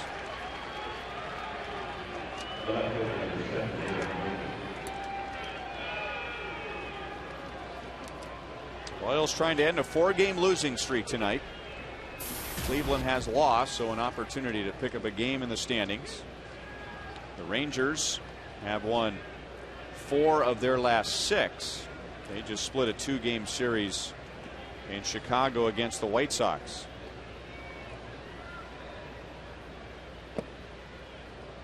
Rangers got off to a fast start. They were 6-0 Then they were 9-1. And then on April the 12th, Ron Washington lost last year's most valuable player, Josh Hamilton, to a broken arm. And since Hamilton went down, the Rangers are 13-18. But in their division, 2 games above 500 is good for a first place tie. 1-1 on Murphy. Tied with Oakland. And the Angels off to a fast start. They have fallen to 1 game above. And how about Seattle? They're 7 games below 500, but they're just 4.5 back. Well, they're coming on now. You know, they've been playing in spurts. They made some changes on their ball club. And we saw Oakland when they were here. We talked about how good their pitching was. So you got to look at their pitching as the reason they're in first place right now. You put the pitching with their defense, because offensively they weren't really swinging the bat that well either.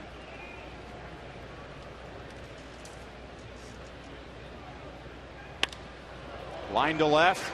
Alex is there. Murphy is 0 for 4, and Aaron Crow pitches a scoreless 8th.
To 2 after the game on Boulevard Royals Live. Jeff Montgomery and I will be breaking down this contest. Monty talks about why Danny Duffy was more effective in the low 90s than the mid 90s. We'll also review an impressive at-bat from Chris Getz in the second and answer questions as well. You can text them in at 432-432 space keyword live. That and much more, including Nebula's reaction on Boulevard Royals Live, guys.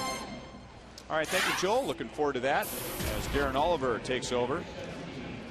Mentioned earlier about the Rangers bullpen being shaky leading up to closer Neftali Feliz. Darren Oliver has had a good year, but he has been used quite a bit. This is his 18th appearance. Ron Washington going with the hot hand, trying to get the ball into Feliz's hand. Left-handed batters coming up in this inning, so Oliver, you get Chris Getz, then a right-hand hitter in Escobar, and then left-hand hitting Alex Gordon. Getz 1 out of 2 with an RBI single in the second inning. He had been 0 for 12, and now he lines it to left field, and the go-ahead run is on to begin the bottom of the 8th.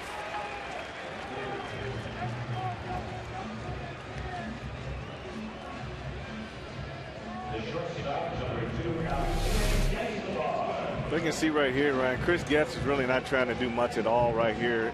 Now they're just trying to hit the ball where it's pitched. The ball's away. It's up in the zone, and he stays right through it.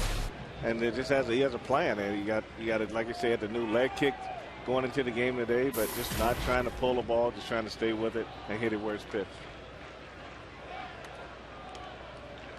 Now a bunt situation with Escobar at the plate. Alcides singled in a run in the second inning, rounded out in the 5th. He has 3 sacrifice bunts this year, and now 4. Rangers get the out at first base. Kinsler running over from second.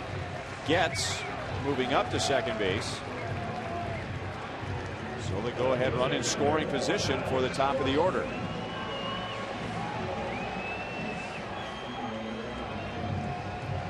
Darren Oliver is 40. He will turn 41 in early October.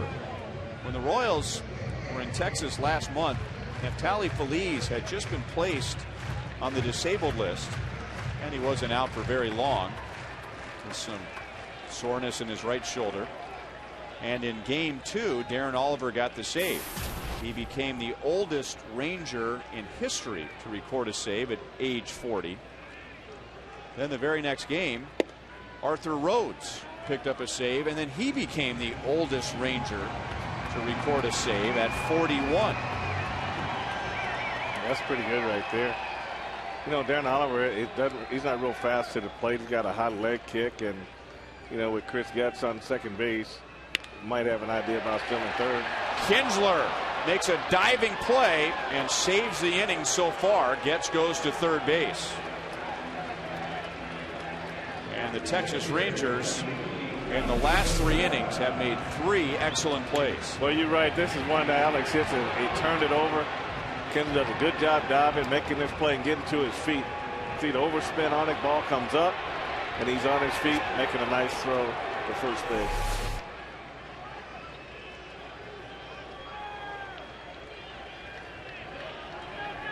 And now Melky Cabrera, he is 0 for 3, and now Melky trying to bunt, and that is a foul ball. Napoli with a heads-up play, trying to grab it before the backspin kicked it back into foul territory.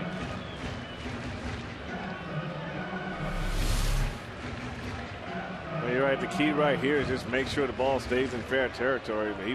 He wasn't going to wait for it to come down. He was going to go up and get it and try to hope it stayed in fair territory and make the play at first base. Melky 0 for 3 so far tonight.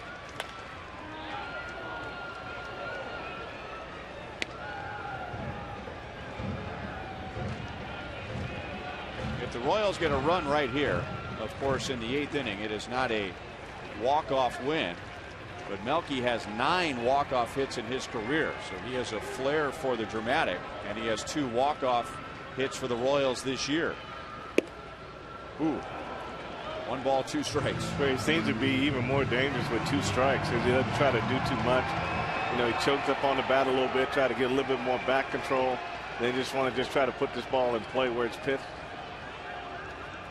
2 for 7 against Darren Oliver, and this time Oliver gets Melky, and the Royals leave a runner at third base.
Jaguar Performance Player of the Game. And right now it's Tim Collins. Collins coming on in the 6th inning. He faced 6. He retired 6 with a couple of strikeouts. So that's your Jaguar Performance Player of the Game. And now the old man, comparatively speaking, Joakim Soria. He'll get the 9, 1, and 2 hitters. Soria is out there in the bullpen with Nate Adcock, although Adcock is expected to start on Saturday against St. Louis. Lewis Coleman, Tim Collins, Aaron Crow, Jeremy Jeffress, Everett Teaford, and then you have Blake Wood, and this is Wood's 2nd major league season, so everybody out in the bullpen except for Wood and Soria are rookies. There's a lot of teaching going on out there in that bullpen, not only by Soria, who can help these guys in terms of their mental preparation before they come in to the game, but also by bullpen coach C. Foster. You know, he's got to have all this stuff written down, who they're going to face, this is how they hit. So everybody kind of knows pretty much by now when they turn Mike come up to pitch. So now they start to learn how to get their mindset ready to come in and pitch the game. But they got all that information down there for those guys to have before they come to the hill. Gentry walked and scored the tying run in the 4th inning. Stole 2 bases and then scored on a wild pitch.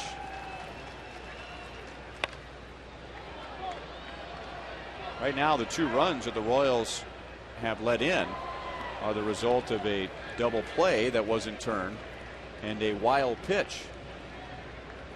Well, you sure hate to have it be on your defense, though. That's where you really want to be solid in close games. When you're playing teams in first place, you don't want to give anything away, and those 2 runs right now are standing pretty big on the board. 3 balls, 2 strikes. Soria pitched a couple of nights ago in that blowout loss to the Indians, and the Royals have been working on his mechanics, and they have made one adjustment, and Soria looked like his normal self on Monday against Cleveland. And now he walks a 150 hitter to lead off the 9th inning.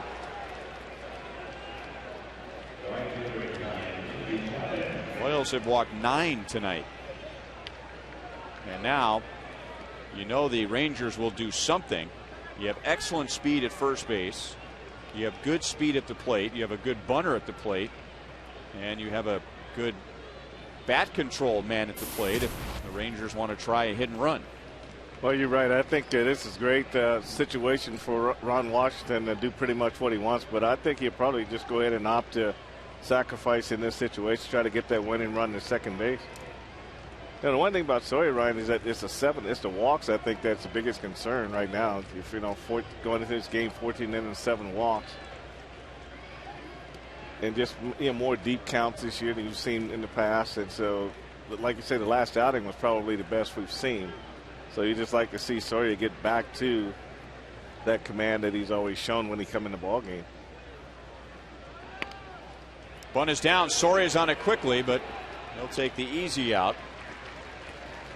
And you have to factor in the runner there, I guess. I mean, that was bunted hard, but Gentry runs very well.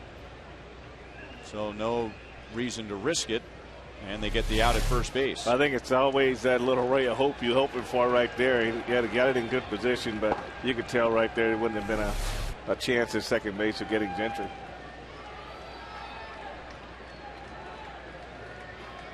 Andres Blanco is scheduled to hit. He was filling in for Elvis Andrus, who was getting the game off after a night game in Chicago. But now, with the game perhaps on the line in the 9th inning, Ron Washington will go with his regular shortstop.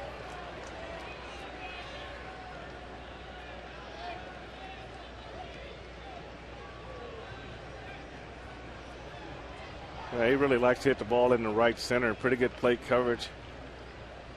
And this is a good time to bring in a guy like Elvis Andrus. He's been on the bench, but usually after about the 5th inning, you start looking for ways to get in the game.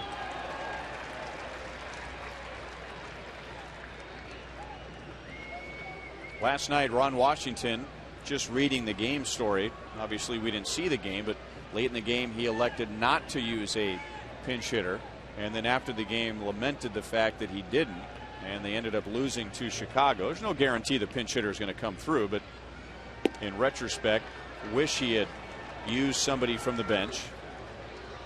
And tonight, given another opportunity, tied in the ninth, he will go to the bench. Well, if you got guys on your bench that are swinging the bat well, then you're in close games. You hate to end the game without those guys at least coming to the plate if the situation presents itself. And I know pinch hitting in the DH system is not something that's done a lot, but there are certain guys that you want to come off your bench late in the game. Matt's had a tough night back there tonight. There's a foul ball off the, oh boy, that got underneath that tongue of that shin guard. Oh my goodness. Home plate umpire Mike Winters trying to stall so that Trainer can shake that off. He'd have to walk all the way to the center field wall and back for that to go away. I mean, that's right on the top of the foot there. Ooh.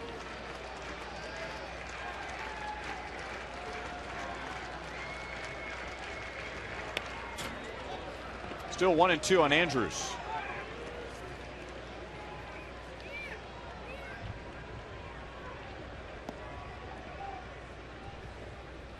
This is the first time that Andrews has faced Joakim Soria.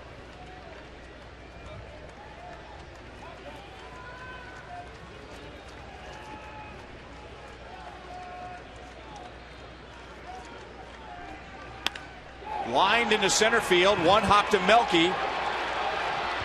To the plate. And Gentry is in there down to second base. Is the pinch hitter Andrews to put the Rangers in front. 3-2. Boy, that ball was hit hard. It was one hop to Melky. Looked like the Royals had everything in order. Well, you know, Gentry did a good job getting a jump off second base. He went right away on this line drive, and you know that's Elvis Andrews right there, Ryan. Just right center field, up the middle, and he had a good line drive. Melky got off a strong throw, but the big speed on second base in Gentry, and he got a great jump on that line drive. There was a little bit of a hesitation there. Melky didn't quite get the grip he wanted maybe right away, and that may have affected the rhythm of the play. Didn't have the stride he was hoping for. Just a little bit of a hesitation here, Frank. Couple extra steps. Well, maybe just wanted to try to overthrow it and make sure he got a good throw off, and you know, maybe that extra step was to get a grip on the baseball. A lot of times, if you don't have it, you just keep your feet moving until you get it.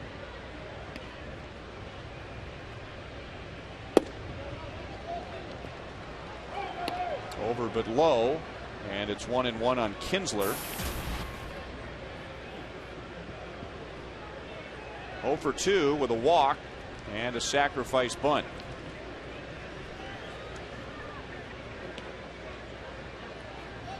Now Getz is out of position. He ran in from second base expecting a throw, and instead Soria went to the plate.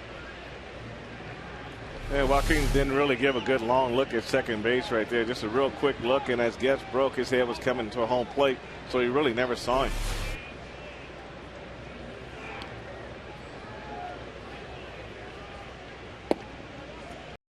Two and two.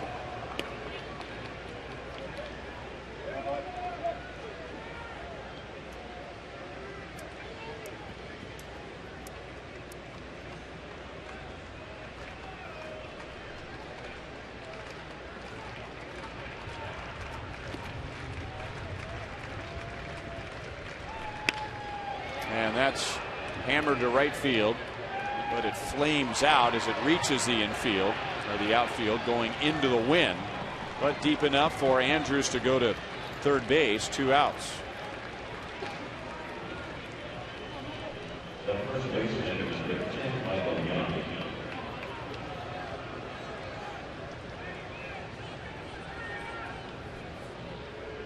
So a couple of double clutches, if you will, tonight have hurt the Royals, not errors.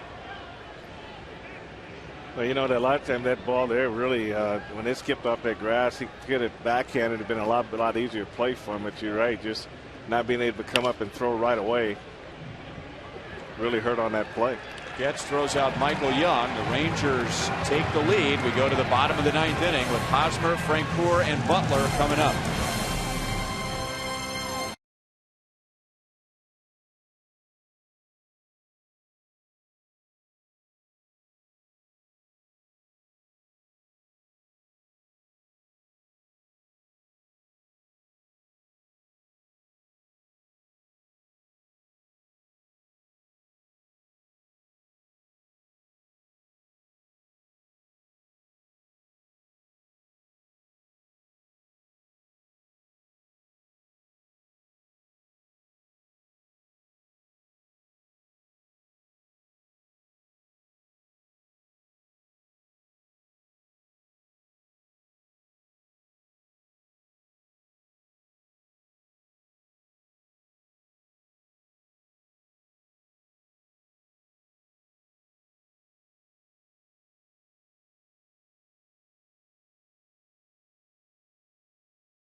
Allowed tonight puts the Rangers in front as they get one in the top of the 9th inning.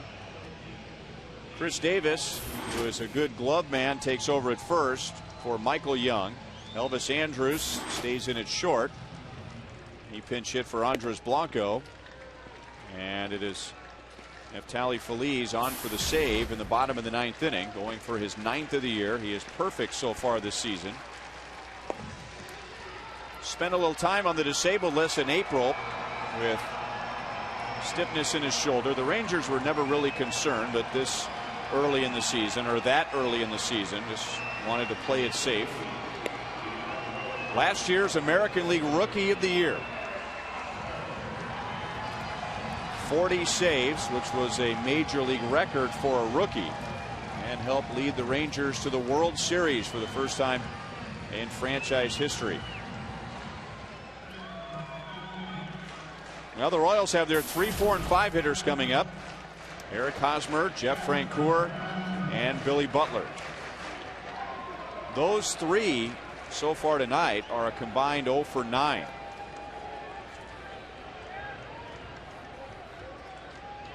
You know, in any offense, Ryan, if you're going to get going, those guys have to be the ones to get it going.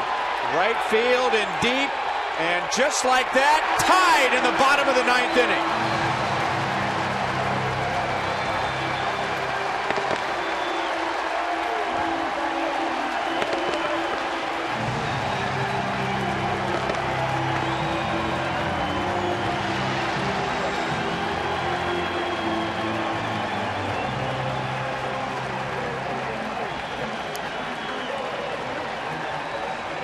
Hosmer had been 0 for 3 with a couple of strikeouts, but he saved his best at bat for last and hits his 3rd of the year to tie the game at 3.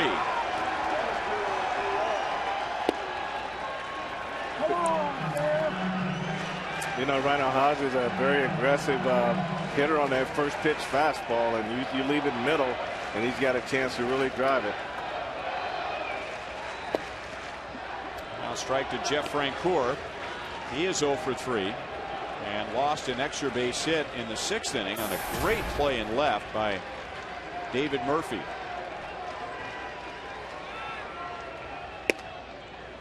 Outside, 2-1. So the Royals snap a string of 4 straight games without a home run.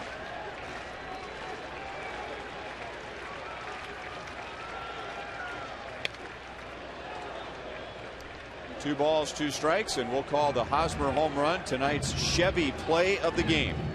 Well, when you get it in this fashion, Ryan, it's got to be the Chevy play of the game right here. This ball is middle in, and he just turns on this fastball. It's not a a light fastball. This is like 96 miles an hour, and he pulled those hands in and turned this ball into the right field seat.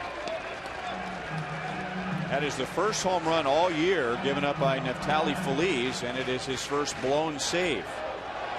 So that takes Joakim Soria off the hook.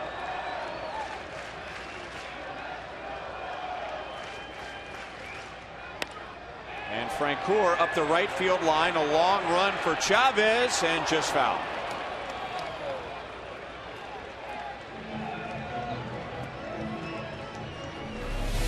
Well, let's take a look at what his pitch is. The ball's supposed to be on the outside part of the plate. It goes inside, and man, it's almost like he was sitting there waiting on that pitch. I mean, this is how quick his hands got through this fastball.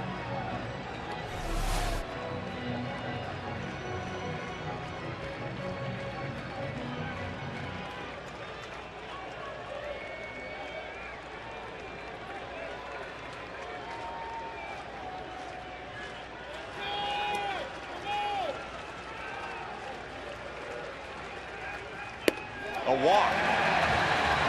So the winning run is at first with nobody out. And if there is anybody more due than Billy Butler, I don't know who it is.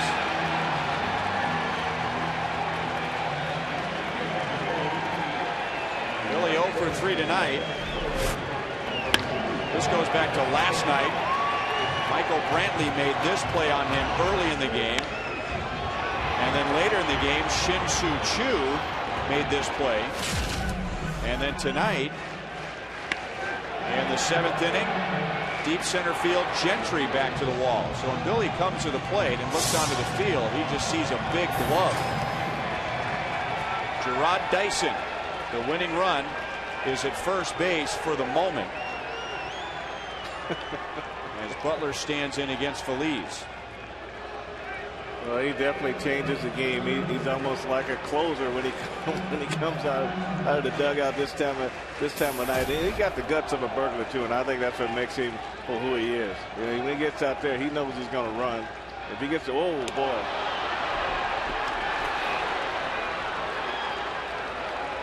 Well, that's going to happen.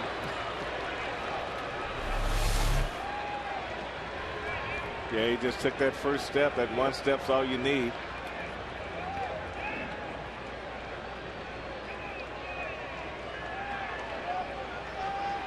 I can't say, Frank, that I predicted that was going to happen, but Gerard, even with his blazing speed, would go on just about the first pitch every time, and the league was going to figure that out eventually. If not a pickoff, a pitch out, something. Well, I think a lot of times you gotta know the pitcher and what to look for. I mean, when you are facing a right-handed pitcher, if you watch the right heel of that pitcher, that right heel comes up, you know he's coming over. If you watch anything else, I think you get yourself in trouble. But you know, he also puts himself in a position for a pitch out, things like that. But he feels like if he gets the right jump, it doesn't really matter if you pitch out. 3-0 on Billy. How bright is this green light? You know, you don't have Dyson coming off the bench anymore. It's whatever you want right here, because you're looking to try to hit something more than just a single right here. That's really not a bad move by the Rangers. Again, you put the winning run on, and the Royals will still run for Billy Butler, and they'll get better speed from Mike Aviles rather than groove one to Butler on 3-0, where he could easily hit a double, if not worse. A runner at first with one out, and it'll be Aviles running for Butler. Betemit coming up.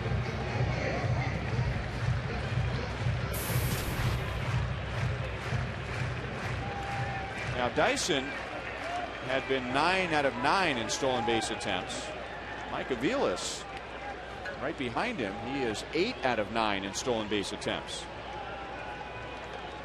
You know, Mike's got a little bit more experience in reading the pitchers, and you know, Dyson, I think a lot of times will go just on that pure speed of his. But always, when I was always on the base, I always watched that right heel of that right-handed pitcher, and if it came up, then you knew that he was coming over. Big hole on the right side. And a close play over at first. I talked to Doug Sisson. If you have a pitcher that has a great move and a guy in the base runner just barely gets back, then he asks that base runner to shorten up just a little bit and not get out as far. And now Vilas is picked off.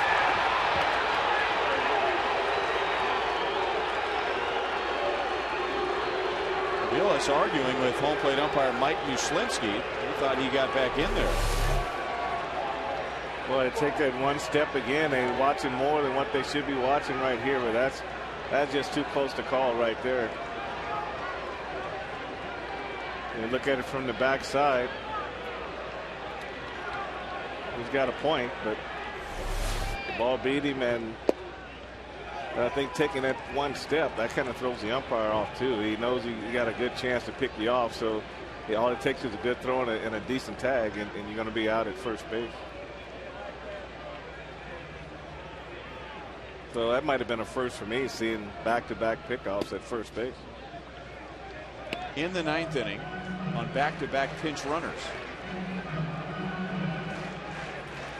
It's got to be a record. I've never seen it before.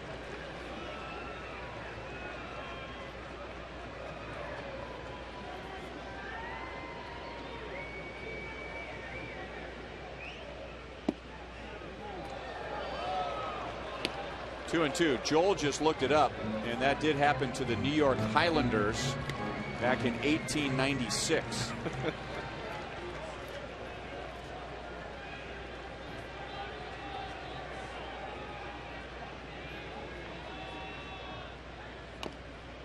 Very defensive swing, and Betemit is still alive.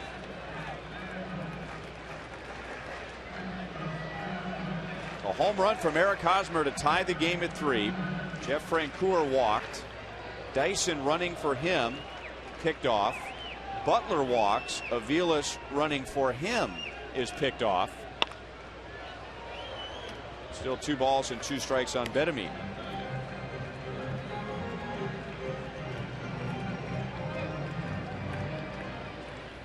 Now Betemit gets on. You could run Mitch Meyer. Don't know if you do that with 2 outs.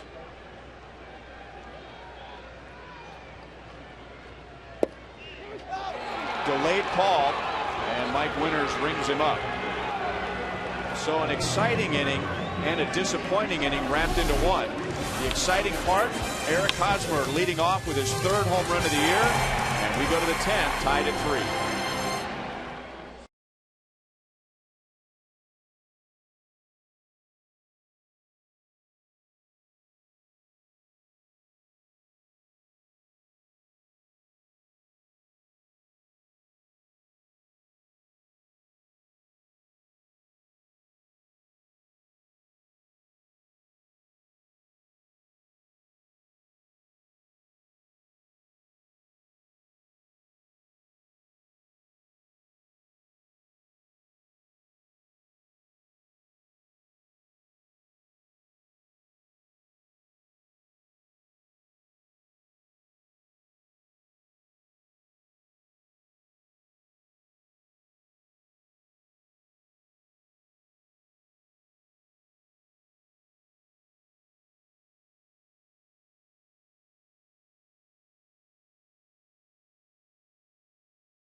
Beef jerky all season long.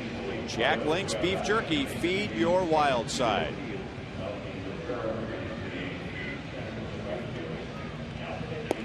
Rangers with 1 in the 9th against Joakim Soria. The Royals with 1 in the bottom of the 9th against Neftali Feliz.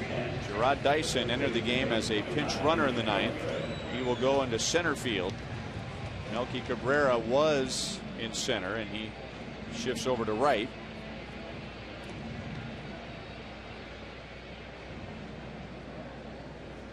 And taking the mound in the 10th inning is Blake Wood. Adrian Beltre, Mitch Moreland, and Mike Napoli here in the 10th inning. 4 walks, 13 strikeouts for Blake Wood in just over 16 innings. Beltre 0 for 4. He has driven in one of the 3 Texas runs. Ball 1.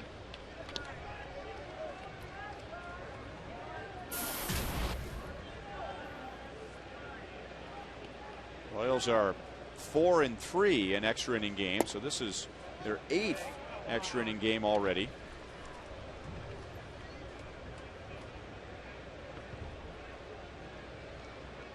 Last one was a week ago today. The Royals beat the Yankees 4-3 in 11 innings.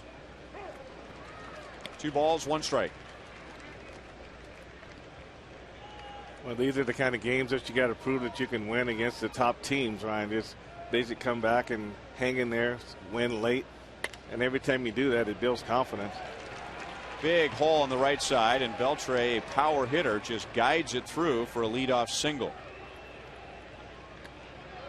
You know, Frank, you're talking about the Royals playing and beating the playoff caliber clubs, and you know, the natural progression, I think, for a young team, you'd love to take that big jump from losing season to winning season, you know, win the division.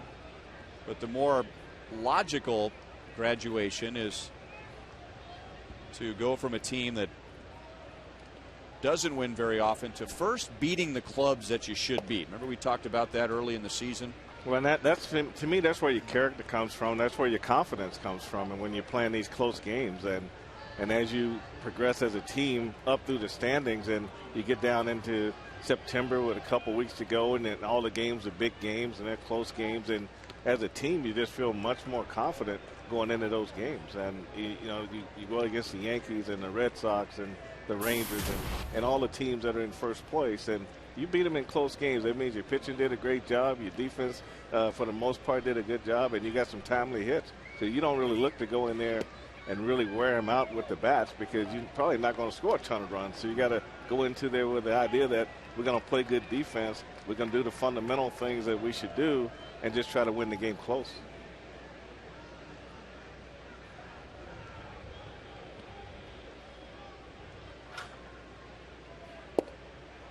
Three balls and 1 strike on Mitch Moreland, make that 3-0. The Royals are 1 game below 500, and we're right at 500 when they hit the quarter pole. They have not been good so far this year against teams above 500 if you add it all together, but they have been very good against teams below 500. Now, that doesn't mean that the Royals shouldn't go into a series with someone like Cleveland or Detroit or Texas and expect to win. They do, but the first process is to beat up on the teams that are either at your level or below your level, and the Royals building this thing 1 brick at a time.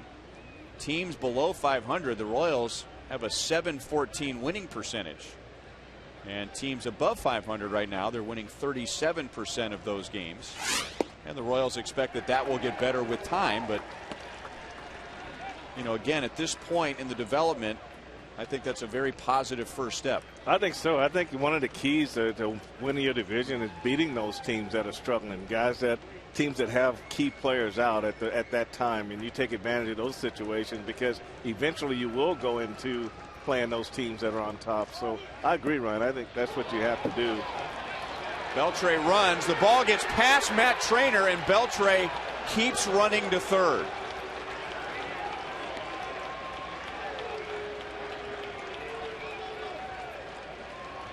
It is a walk to Moreland. So first and third and nobody out. This ball had a ton of movement. Trainer went to backhand this sinker, and the ball ran back between his legs. He got very little glove on this ball at all. It just went right through his legs. Almost like he tried to backhand it to come up the throw. and just got very, very little glove on that. And Beltre, I mean, just heads up, just saw where the ball kicked off to the right, and he just kept going.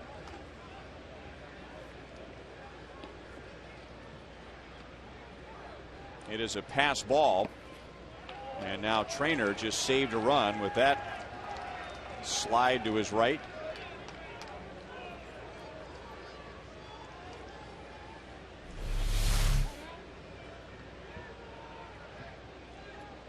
Well, that's outstanding. I mean, he's had a rough day back there tonight. He's been beat up quite a bit. Close, but 2 balls and no strikes on Mike Napoli. 0 for 3 with a walk, and the 0 for 3 makes him 6 for his last 49.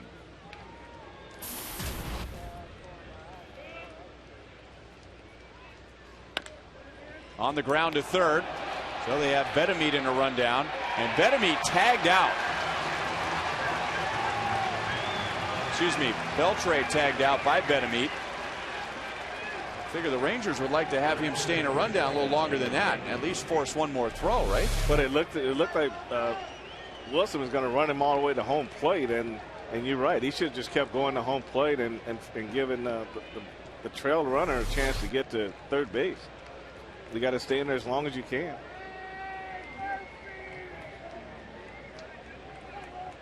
So now Blake Wood with his sinking fastball, hoping for a ground ball and a double play with David Murphy at the plate.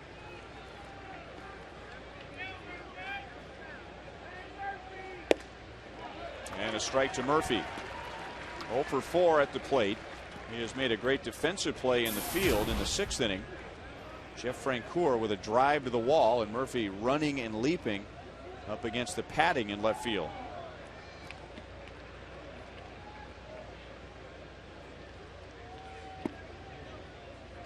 One and one.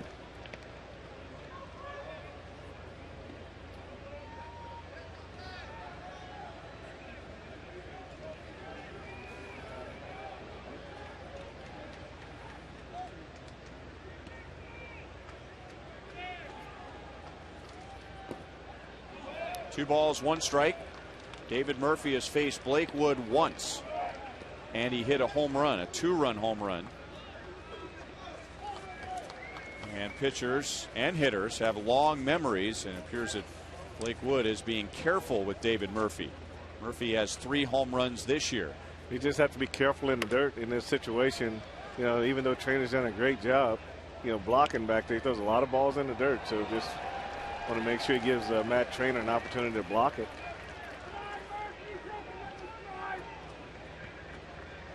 There you go. That makes the trip from Texas to Kansas City worth it. Gets to watch his favorite team, and he's got a souvenir.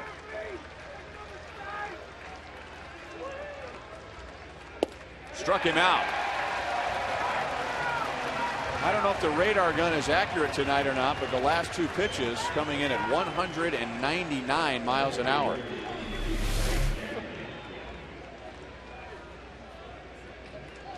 That's a good run to that fastball. He brought that one up, and that was a good 2-seamer that he brought up out of the dirt and got a nice strikeout of Murphy right there.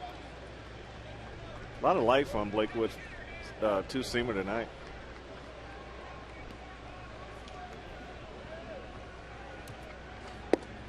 So now Craig Gentry. 0 for 2, but he has walked twice and scored twice. So here's a guy with a 150 batting average, but still having an impact tonight. He has 2 stolen bases. And that is a foul ball.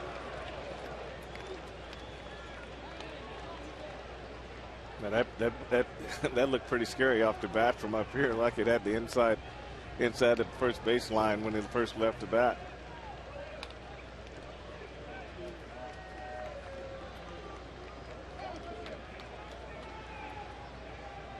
A lot of times you see on the corners, a lot of teams guard against the double down the line in this situation, but the Royals play off the line.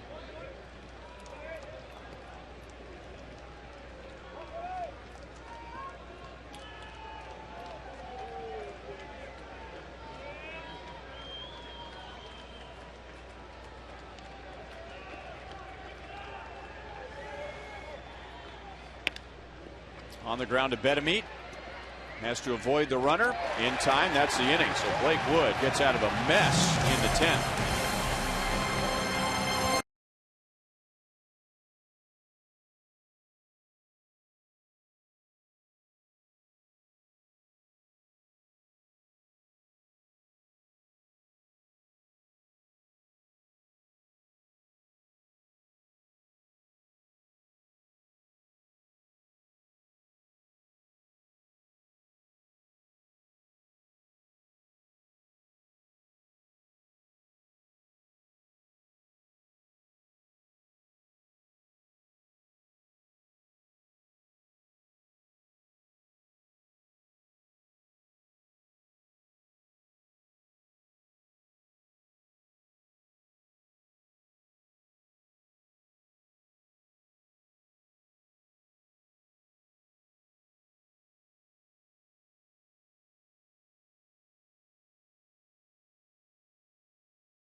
For the first 2 runs, Matt Trainer after a single walked. Chris Getz driving in a run. Alcides Escobar driving in a run to give the Royals a 2-0 lead.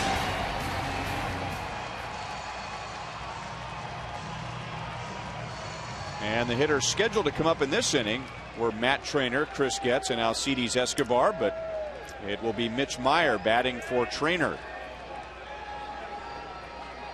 Royals have 6 hits, and half of those have come from the lower third of the order. Rangers closer Neftali Feliz stays on for the 10th inning, going for his 9th save in the 9th. He gave up a home run to Eric Hosmer leading off the inning. After that, Jeff Francoeur walked, and Gerard Dyson, running for Francoeur, was picked off. Base hit left field.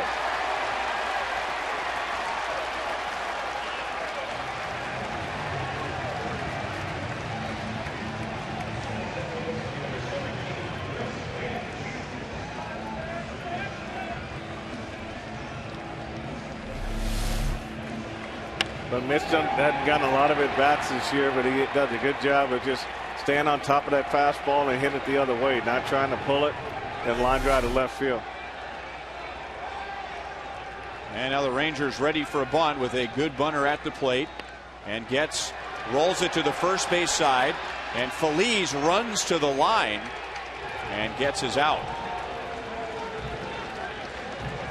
It's kind of a risky play because he had the first baseman Davis right there at the bag. And at first it looked like Feliz was intent to go to first base and then changed his mind. I mean, Getz is almost past him right there.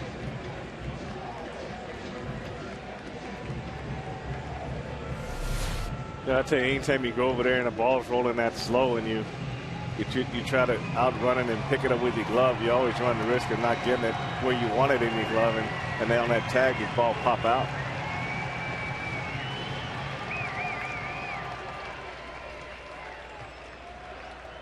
Alcides Escobar drove in a run back in the 2nd inning. That got Matt Trainer to the plate. Now with the man hitting for Trainer at second base, Escobar could win the game. He has faced Feliz once before tonight and walked.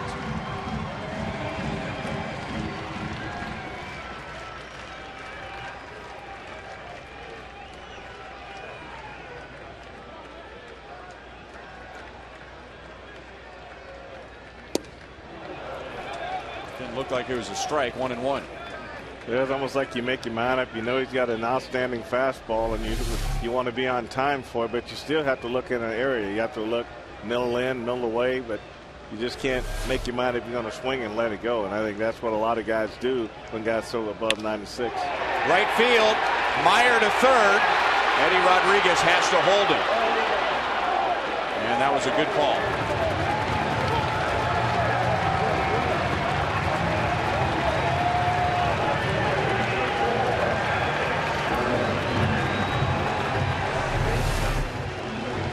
Escobar does a better job of making him get the ball up this time. He stays right out on the outer half and just gets enough up to get it out over second base.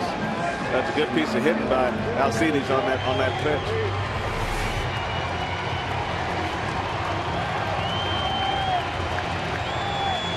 In the top half of this inning, the Rangers had runners at first and third and nobody out, and couldn't get the runner home. And now the Royals with runners at the corners and one out.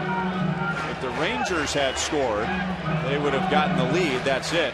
If the Royals score, this thing's over. And the Rangers want to make sure they're all on the same page. Everybody gathering at the mound. Catcher Mike Napoli and the entire infield.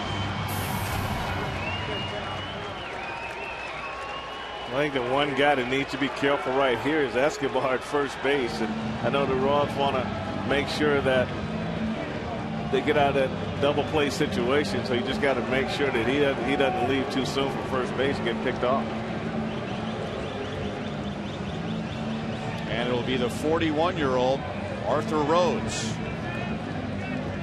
He'll face Alex Gordon with the game on the line when we come back.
Order to drive in runs tonight, leading off for the first time. His job to get on base. And we asked you in our Sprint You Call It question, what is the most important quality in a leadoff hitter? 65% going with good on base percentage. Alex has that, but what the Royals want from him right now is solid batting average. Trying to get a runner home from third.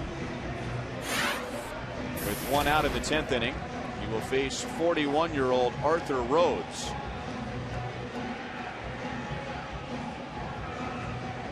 Mitch Meyer batting for Matt Trainer, singled. Chris Getz dropping down his league-leading 7th sacrifice bunt. That got Meyer up to second, and Alcides Escobar with a bloop single to right.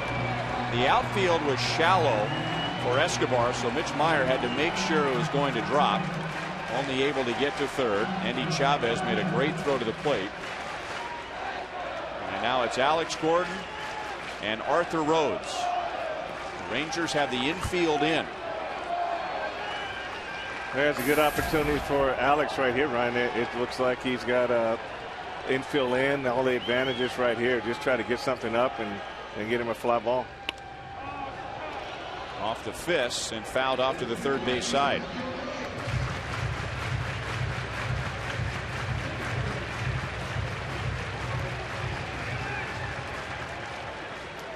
Alex has seen Arthur Rhodes only once before tonight, and he struck out.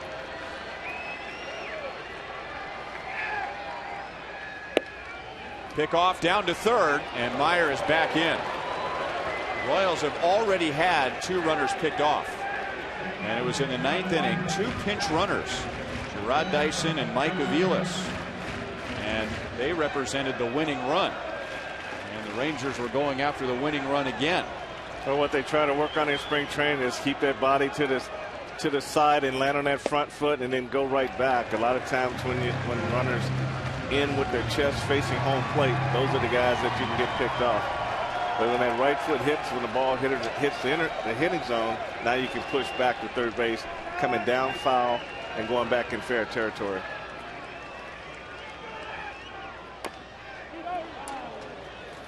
Might have been inside, might have been ball 3. Instead, 2 balls, 2 strikes.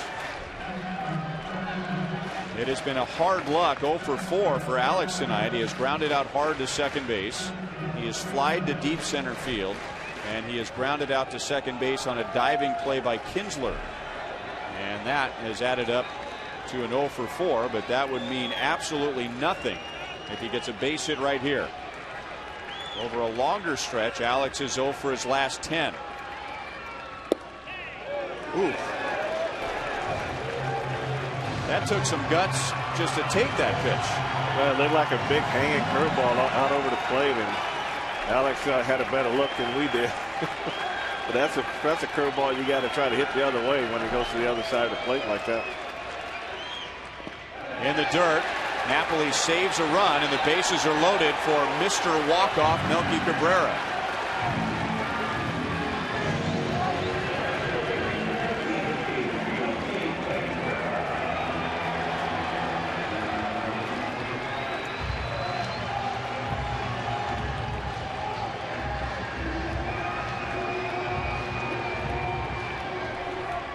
That walk sets up a force out at every base, so Melky's going to have to really try to get something up in the air or hit something that's going to take one of those infielders to the left 2 or 3 steps, try to prevent a force out at the plate. Inside for ball 1. He already has 2 walk-off hits for the Royals this year.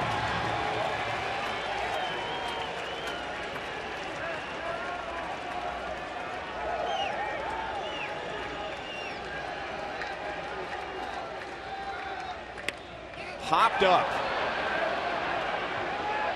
Infield fly rule, and Andrus and Kinsler bumping shoulders, and there are 2 down.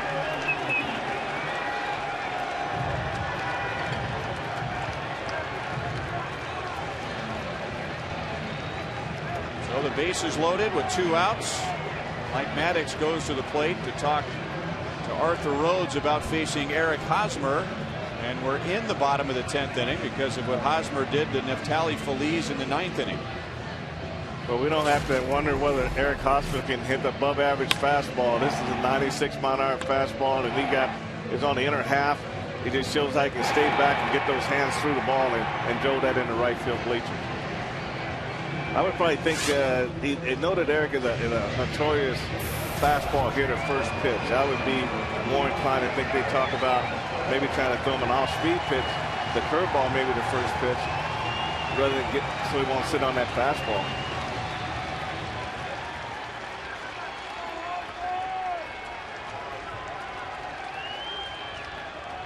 Whoa. Almost. That wasn't the smoothest disengaging of the rubber in the world. Now is not the time for a balk. The Royals will take it. First pitch, left field. Murphy is there, and we will go to the 11th.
And extra innings are presented by Jack Link's Beef Jerky all season long.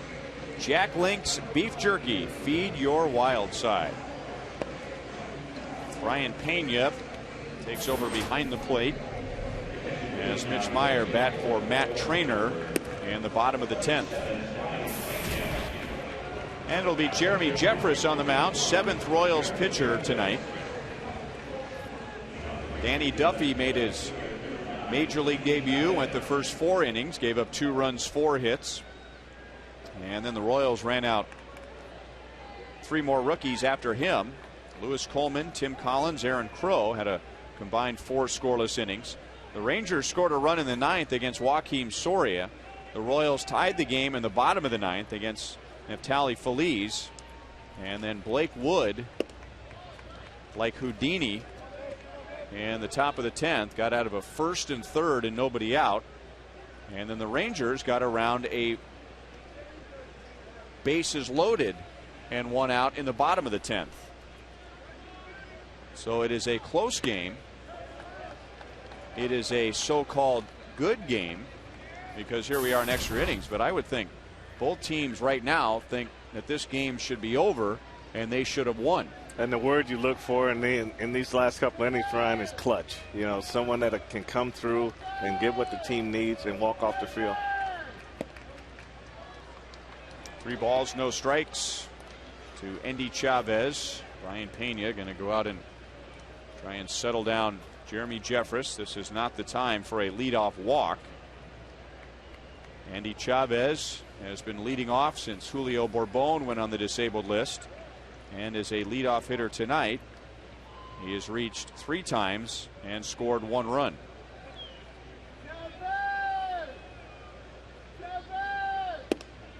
Three and 1. Well, there was 2 things that manager Ned Gills talked about in post-game last night. Was he talked about the team pitching better, which will add to winning, and also hitting in the clutch. And hitting in the clutch is always going to be what it comes down to in these close games late in the game. Leadoff walk.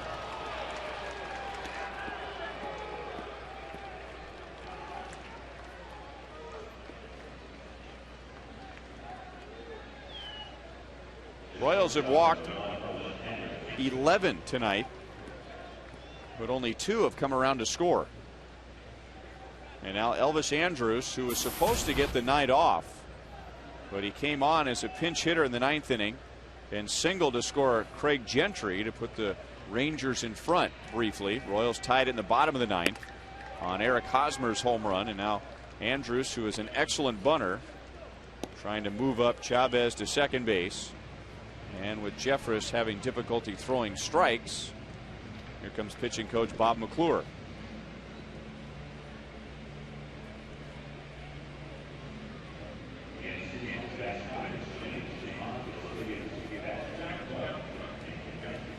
Royals had a 2-0 lead until the top of the 3rd inning. Rangers got 1.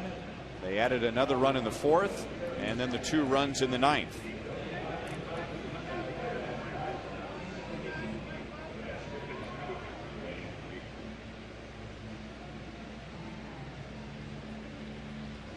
The 3 Rangers runs are a result of a double play that the Royals didn't turn in the 3rd inning, a wild pitch that scored a run in the 4th, and a leadoff walk in the 9th to a number 9 hitter that was hitting 150 that came around to score.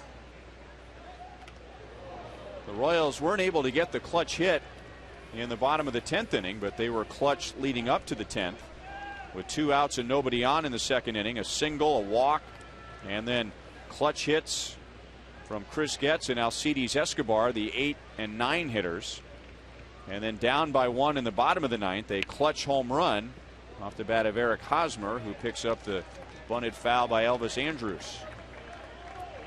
Right, when pitchers go with the pitching reports for the game, you go down the lineup, you know who's hitting and who's not hitting, and most of the guys that aren't hitting on being that last 3 slots in the batting order. So those are the guys that you really want to go after in the course of a game. You don't want to give those guys free passes. You want to get down to it. It's going to be you versus me. Make those guys earn everything they get at the bottom of that order. And I think that's where pitchers get in trouble is they try to pitch the guys at the bottom of the order who aren't hitting, just like the guys in the middle of the order. And those guys end up walking, and they set the stage for something that's not going to be in your favor at the end of the night.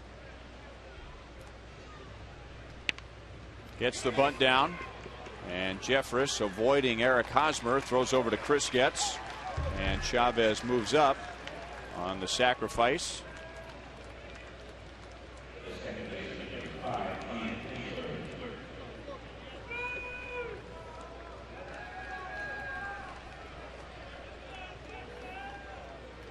That is the third sacrifice bunt for the Rangers tonight.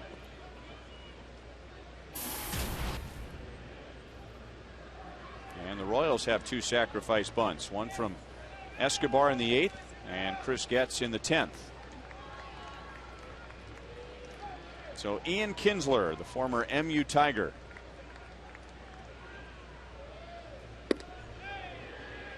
Batting at just .239.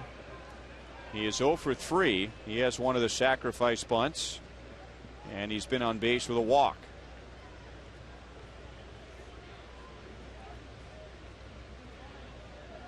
Getting his first look at Jeremy Jeffress. 1-1.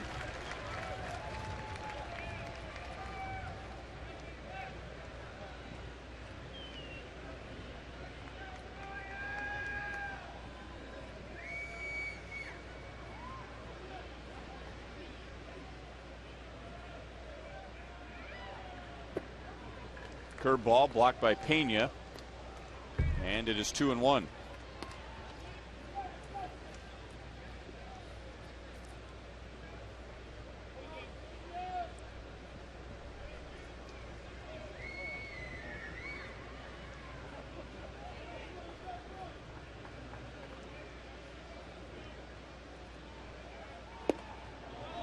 Three balls, one strike. Chavez does not have a threatening lead at second base. Chris Getz shaded a bit to the middle just to make sure he doesn't get a big lead. Jeffress has got that hot leg kick, so 3-1. Sometimes they will attempt it, but like you said, Chris is doing a great job keeping him close at second base. Another walk.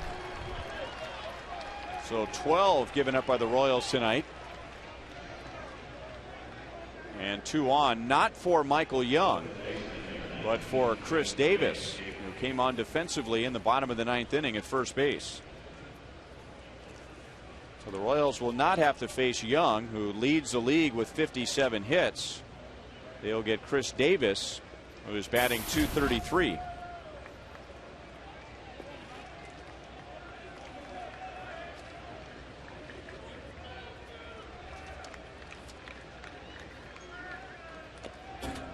Didn't mean to. 0-1. Davis, for a long time, a very highly thought of prospect. Drafted by the Rangers in 2006. He is from Longview, Texas, which is about 150 miles away from Arlington. And as a kid would make that long drive to watch Rangers games.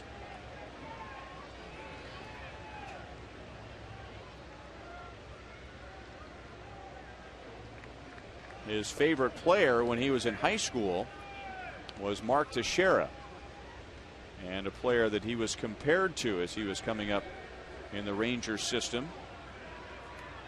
Power hitting first baseman and a slick fielder over at first. 1 ball, 1 strike.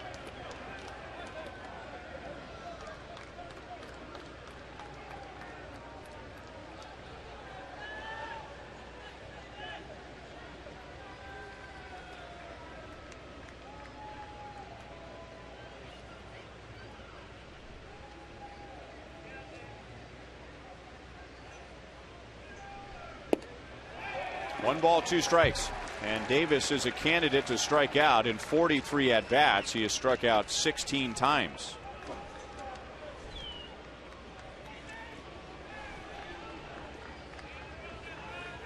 Right now, Jeffress would love to see a K go up on the board in this situation.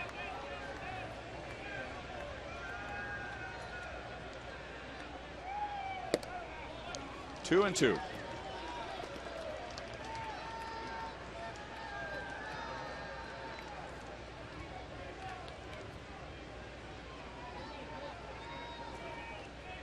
For the second time tonight, Everett Teaford warming up in the Royals bullpen. He made his major league debut last night.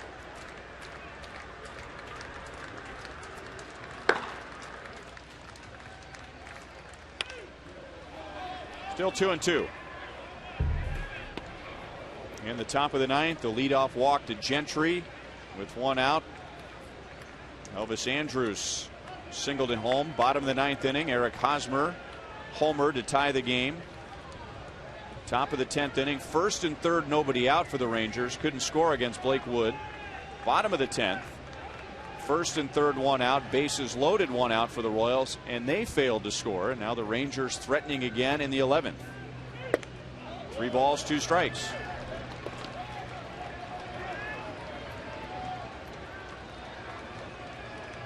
Yeah, normally I think with the Rangers being at home, and they might run 3-2 here, but this might be a risky proposition for them to run 3-2 in this situation. Well, you got a left-hand batter. You know Davis is going to get a fastball. Not running, and it's fouled back.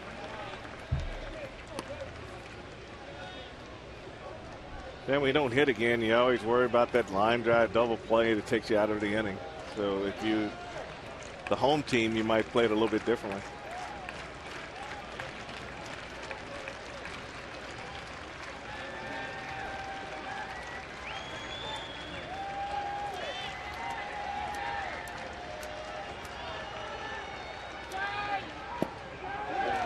Bases loaded.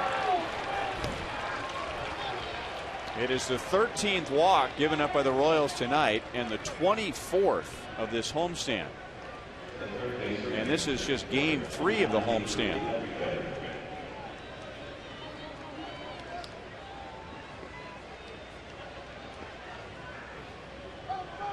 So now it comes down to Jeffress and Adrian Beltre.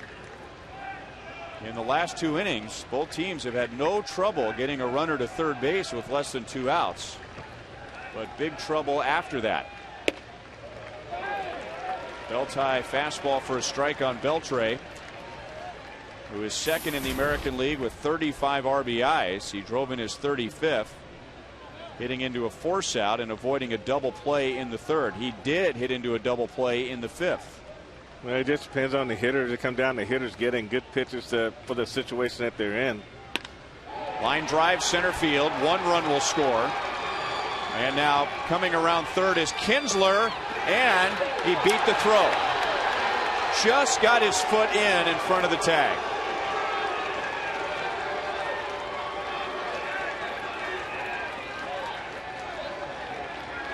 So Beltre has driven in 3 tonight. And 2 of the walks have turned into runs. Dyson comes up to make a strong throw to the plate. Nice one-hop throw to Brian Pena. Kinsler comes in and does a pop-up slide to the outer half of home plate, and he's called safe. You take a good look at it right here. That right foot got in before the tag was made.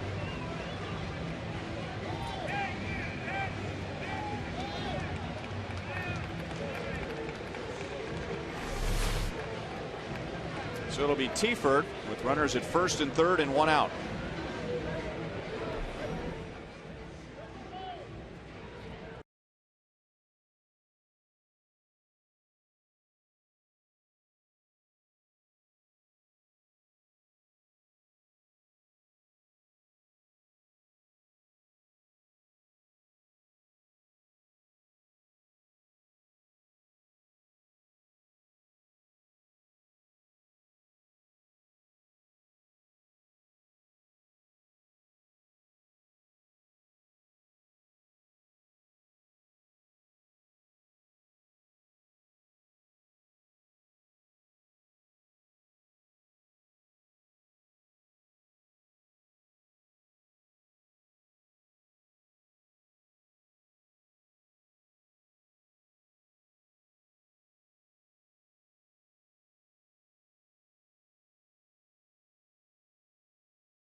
inning and then gives up a 2-run single to Adrian Beltre. So one night after making his major league debut, Everett Tiefert is back in there. He'll face Mitch Moreland. Runners at first and second with 1 out. Moreland 1 out of 3 with 2 walks. The Royals have walked 13 tonight. 4 of those 13 have come around to score, including 2 in this inning. So Tiefert last night in front of his mom, his dad, his brother, 3 friends that always promised him they would be there for his major league debut. They were here last night.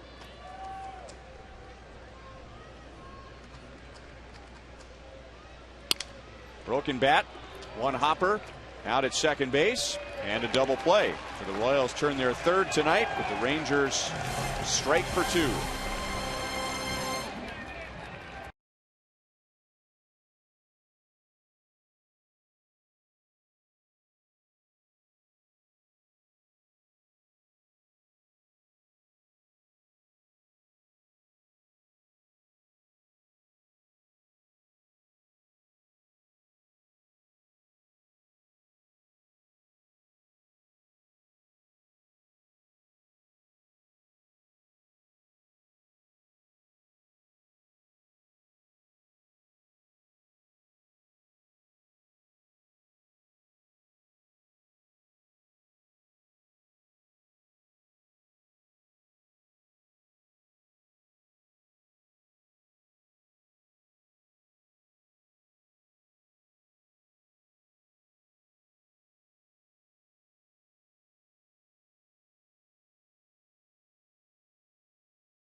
Last night, I didn't get a chance to mention his aunt, uncle, and a cousin that live in Overland Park.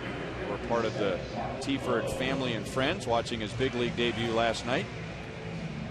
And he gets a double play in the top of the 11th tonight. The Rangers had already scored 2, charged to Jeremy Jeffress, and now Mark Lowe for the bottom of the 11th inning. And the Royals have Gerard Dyson, Mike Aviles, and Wilson Betemit coming up.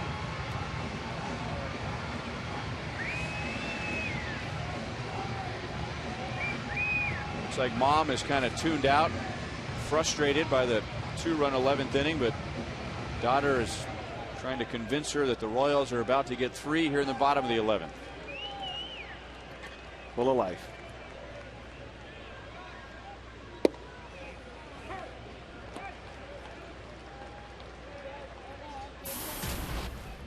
Dyson, as a pinch runner for Jeff Francoeur in the 9th, was picked off.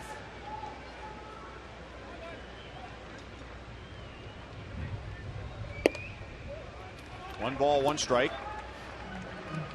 Then Billy Butler walked. Mike Aviles ran for him and was picked off, both by Neftali Feliz. And normally when you see guys get picked off in a situation like that, you would assume that it'd be a left-handed pitcher doing the picking off, but Feliz did have a great move to first base. But I think just seeing that first move over there tells you you might need to shorten up a little bit, because he was very quick to first base, but he forces you to take that little half step towards second base, and that's enough to pick you off at first base. 2 balls, 2 strikes.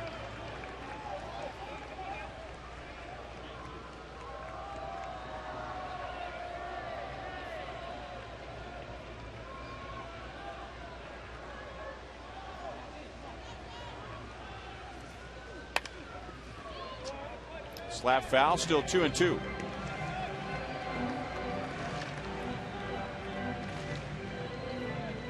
Mark Lowe, originally out of the Mariners organization.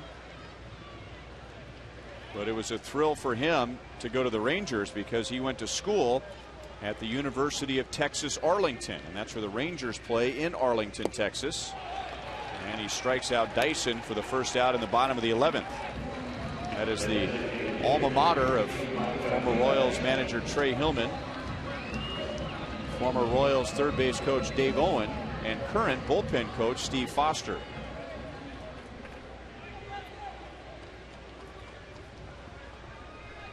Coming back from back surgery, went on the disabled list about a year ago, and then had surgery on his low back. Ball one to Mike Aviles. He hits for the first time.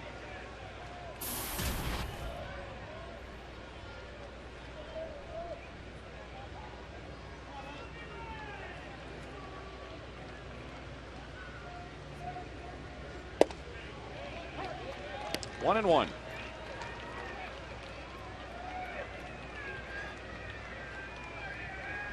Royals in the bottom of the 10th inning had runners at first and third with one out, and then bases loaded with one out. But the veteran Arthur Rhodes got Melky Cabrera on an infield pop-up and Eric Hosmer on a fly ball to left field. That infield pop-up was huge. I mean, it was a pitch up in the zone that Melky just couldn't get on top of him. But he was really the key batter in that inning. 2 balls, 2 strikes on Aviles.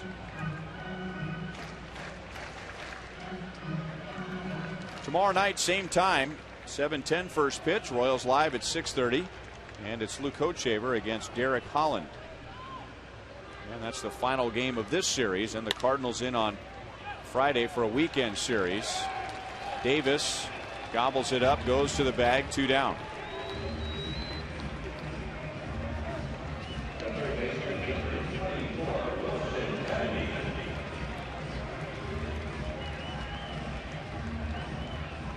And now Wilson Betemit, 2 out of 4, a couple of singles and a run scored. Oakland is tied with Minnesota. They're in the top of the 8th inning in Oakland, and the Rangers are paying close attention to that as they were tied with the A's in first place in the West when we started tonight. One more out, and they will have a half-game lead for the time being. Ron Washington coming to the Rangers from the Oakland A's. He was a longtime third base coach and infield coach, more of an infield guru than he was a coach. The one thing he really stresses is his fundamentals. You know, being an academy, a product of the academy, and that's all we practice 6 days a week with fundamentals. And that's one thing that he really would want his team to be, is just fundamentally sound. When they play bad defense, he's not a happy camper.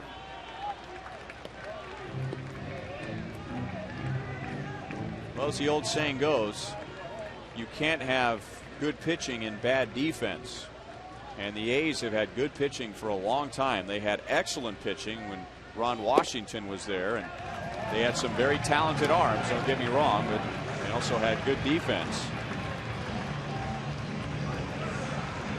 So just for good measure, another walk tonight, and Betemit down to first. That's only the 5th walk given up by the Rangers, and Mike Maddox putting his arms around Mark Lowe, making sure this inning doesn't get away from him. Ryan Pena comes to the plate. He represents the tying run. Well, he's probably going out there to say, look, you know, you got to go after this guy. That guy didn't really mean anything right there. You got to challenge him and make him put the ball in play and do something. Ryan Pena with 1 home run this year. That was against the Rangers and against Derek Holland last month. Well, this one was right down the right field line, ran in that wind that you talked about. That was not a I know I got it slow coming out of the box. That was I think I just flied out to right field coming out of the box. But he got it into that jet stream out to right field, and it went over the wall. Betemit to second base, and it's 0-1 on Pena.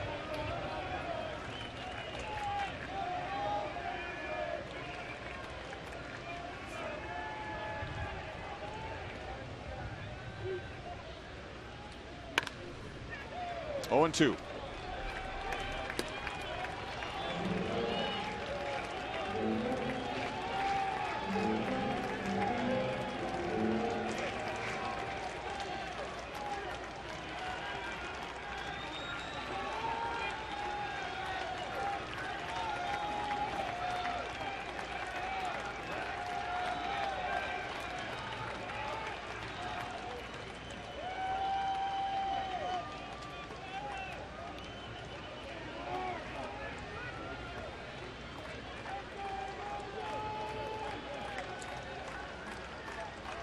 And Napoli's going to go out and visit with Mark Lowe. Too critical a spot right now to make a mistake. Brian Pena not a home run hitter, but has enough power to drive it out from time to time. So you don't want to get lazy even with an 0-2 pitch and 2 down in the 11th inning. Well, you're right about that, and you want to make him use a big part of the field if you have to.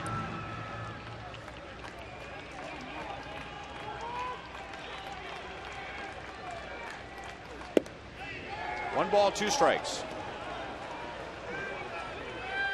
Well, that meter registered 100 miles an hour, but I don't know for sure what's going on there tonight.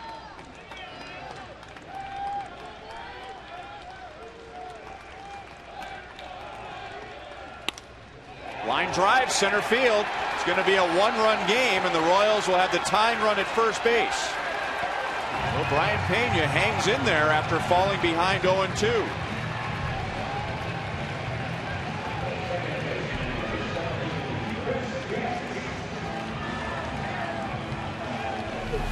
Well, yeah, just a good piece of hitting right here. This ball is down and away, and all he did was just throw his hands to the ball and hit it back through the middle. And Wilson batted it is unchallenged as he comes around third base to score. Hey, all he did was just throw his hands right at that pitch. He had to reach a little bit, but had enough, kept enough back to hit a line drive in the center field.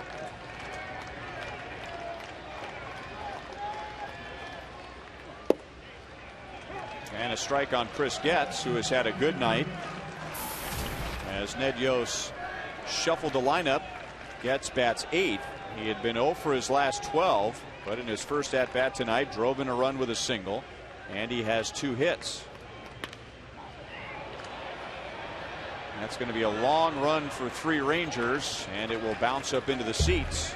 No balls, 2 strikes.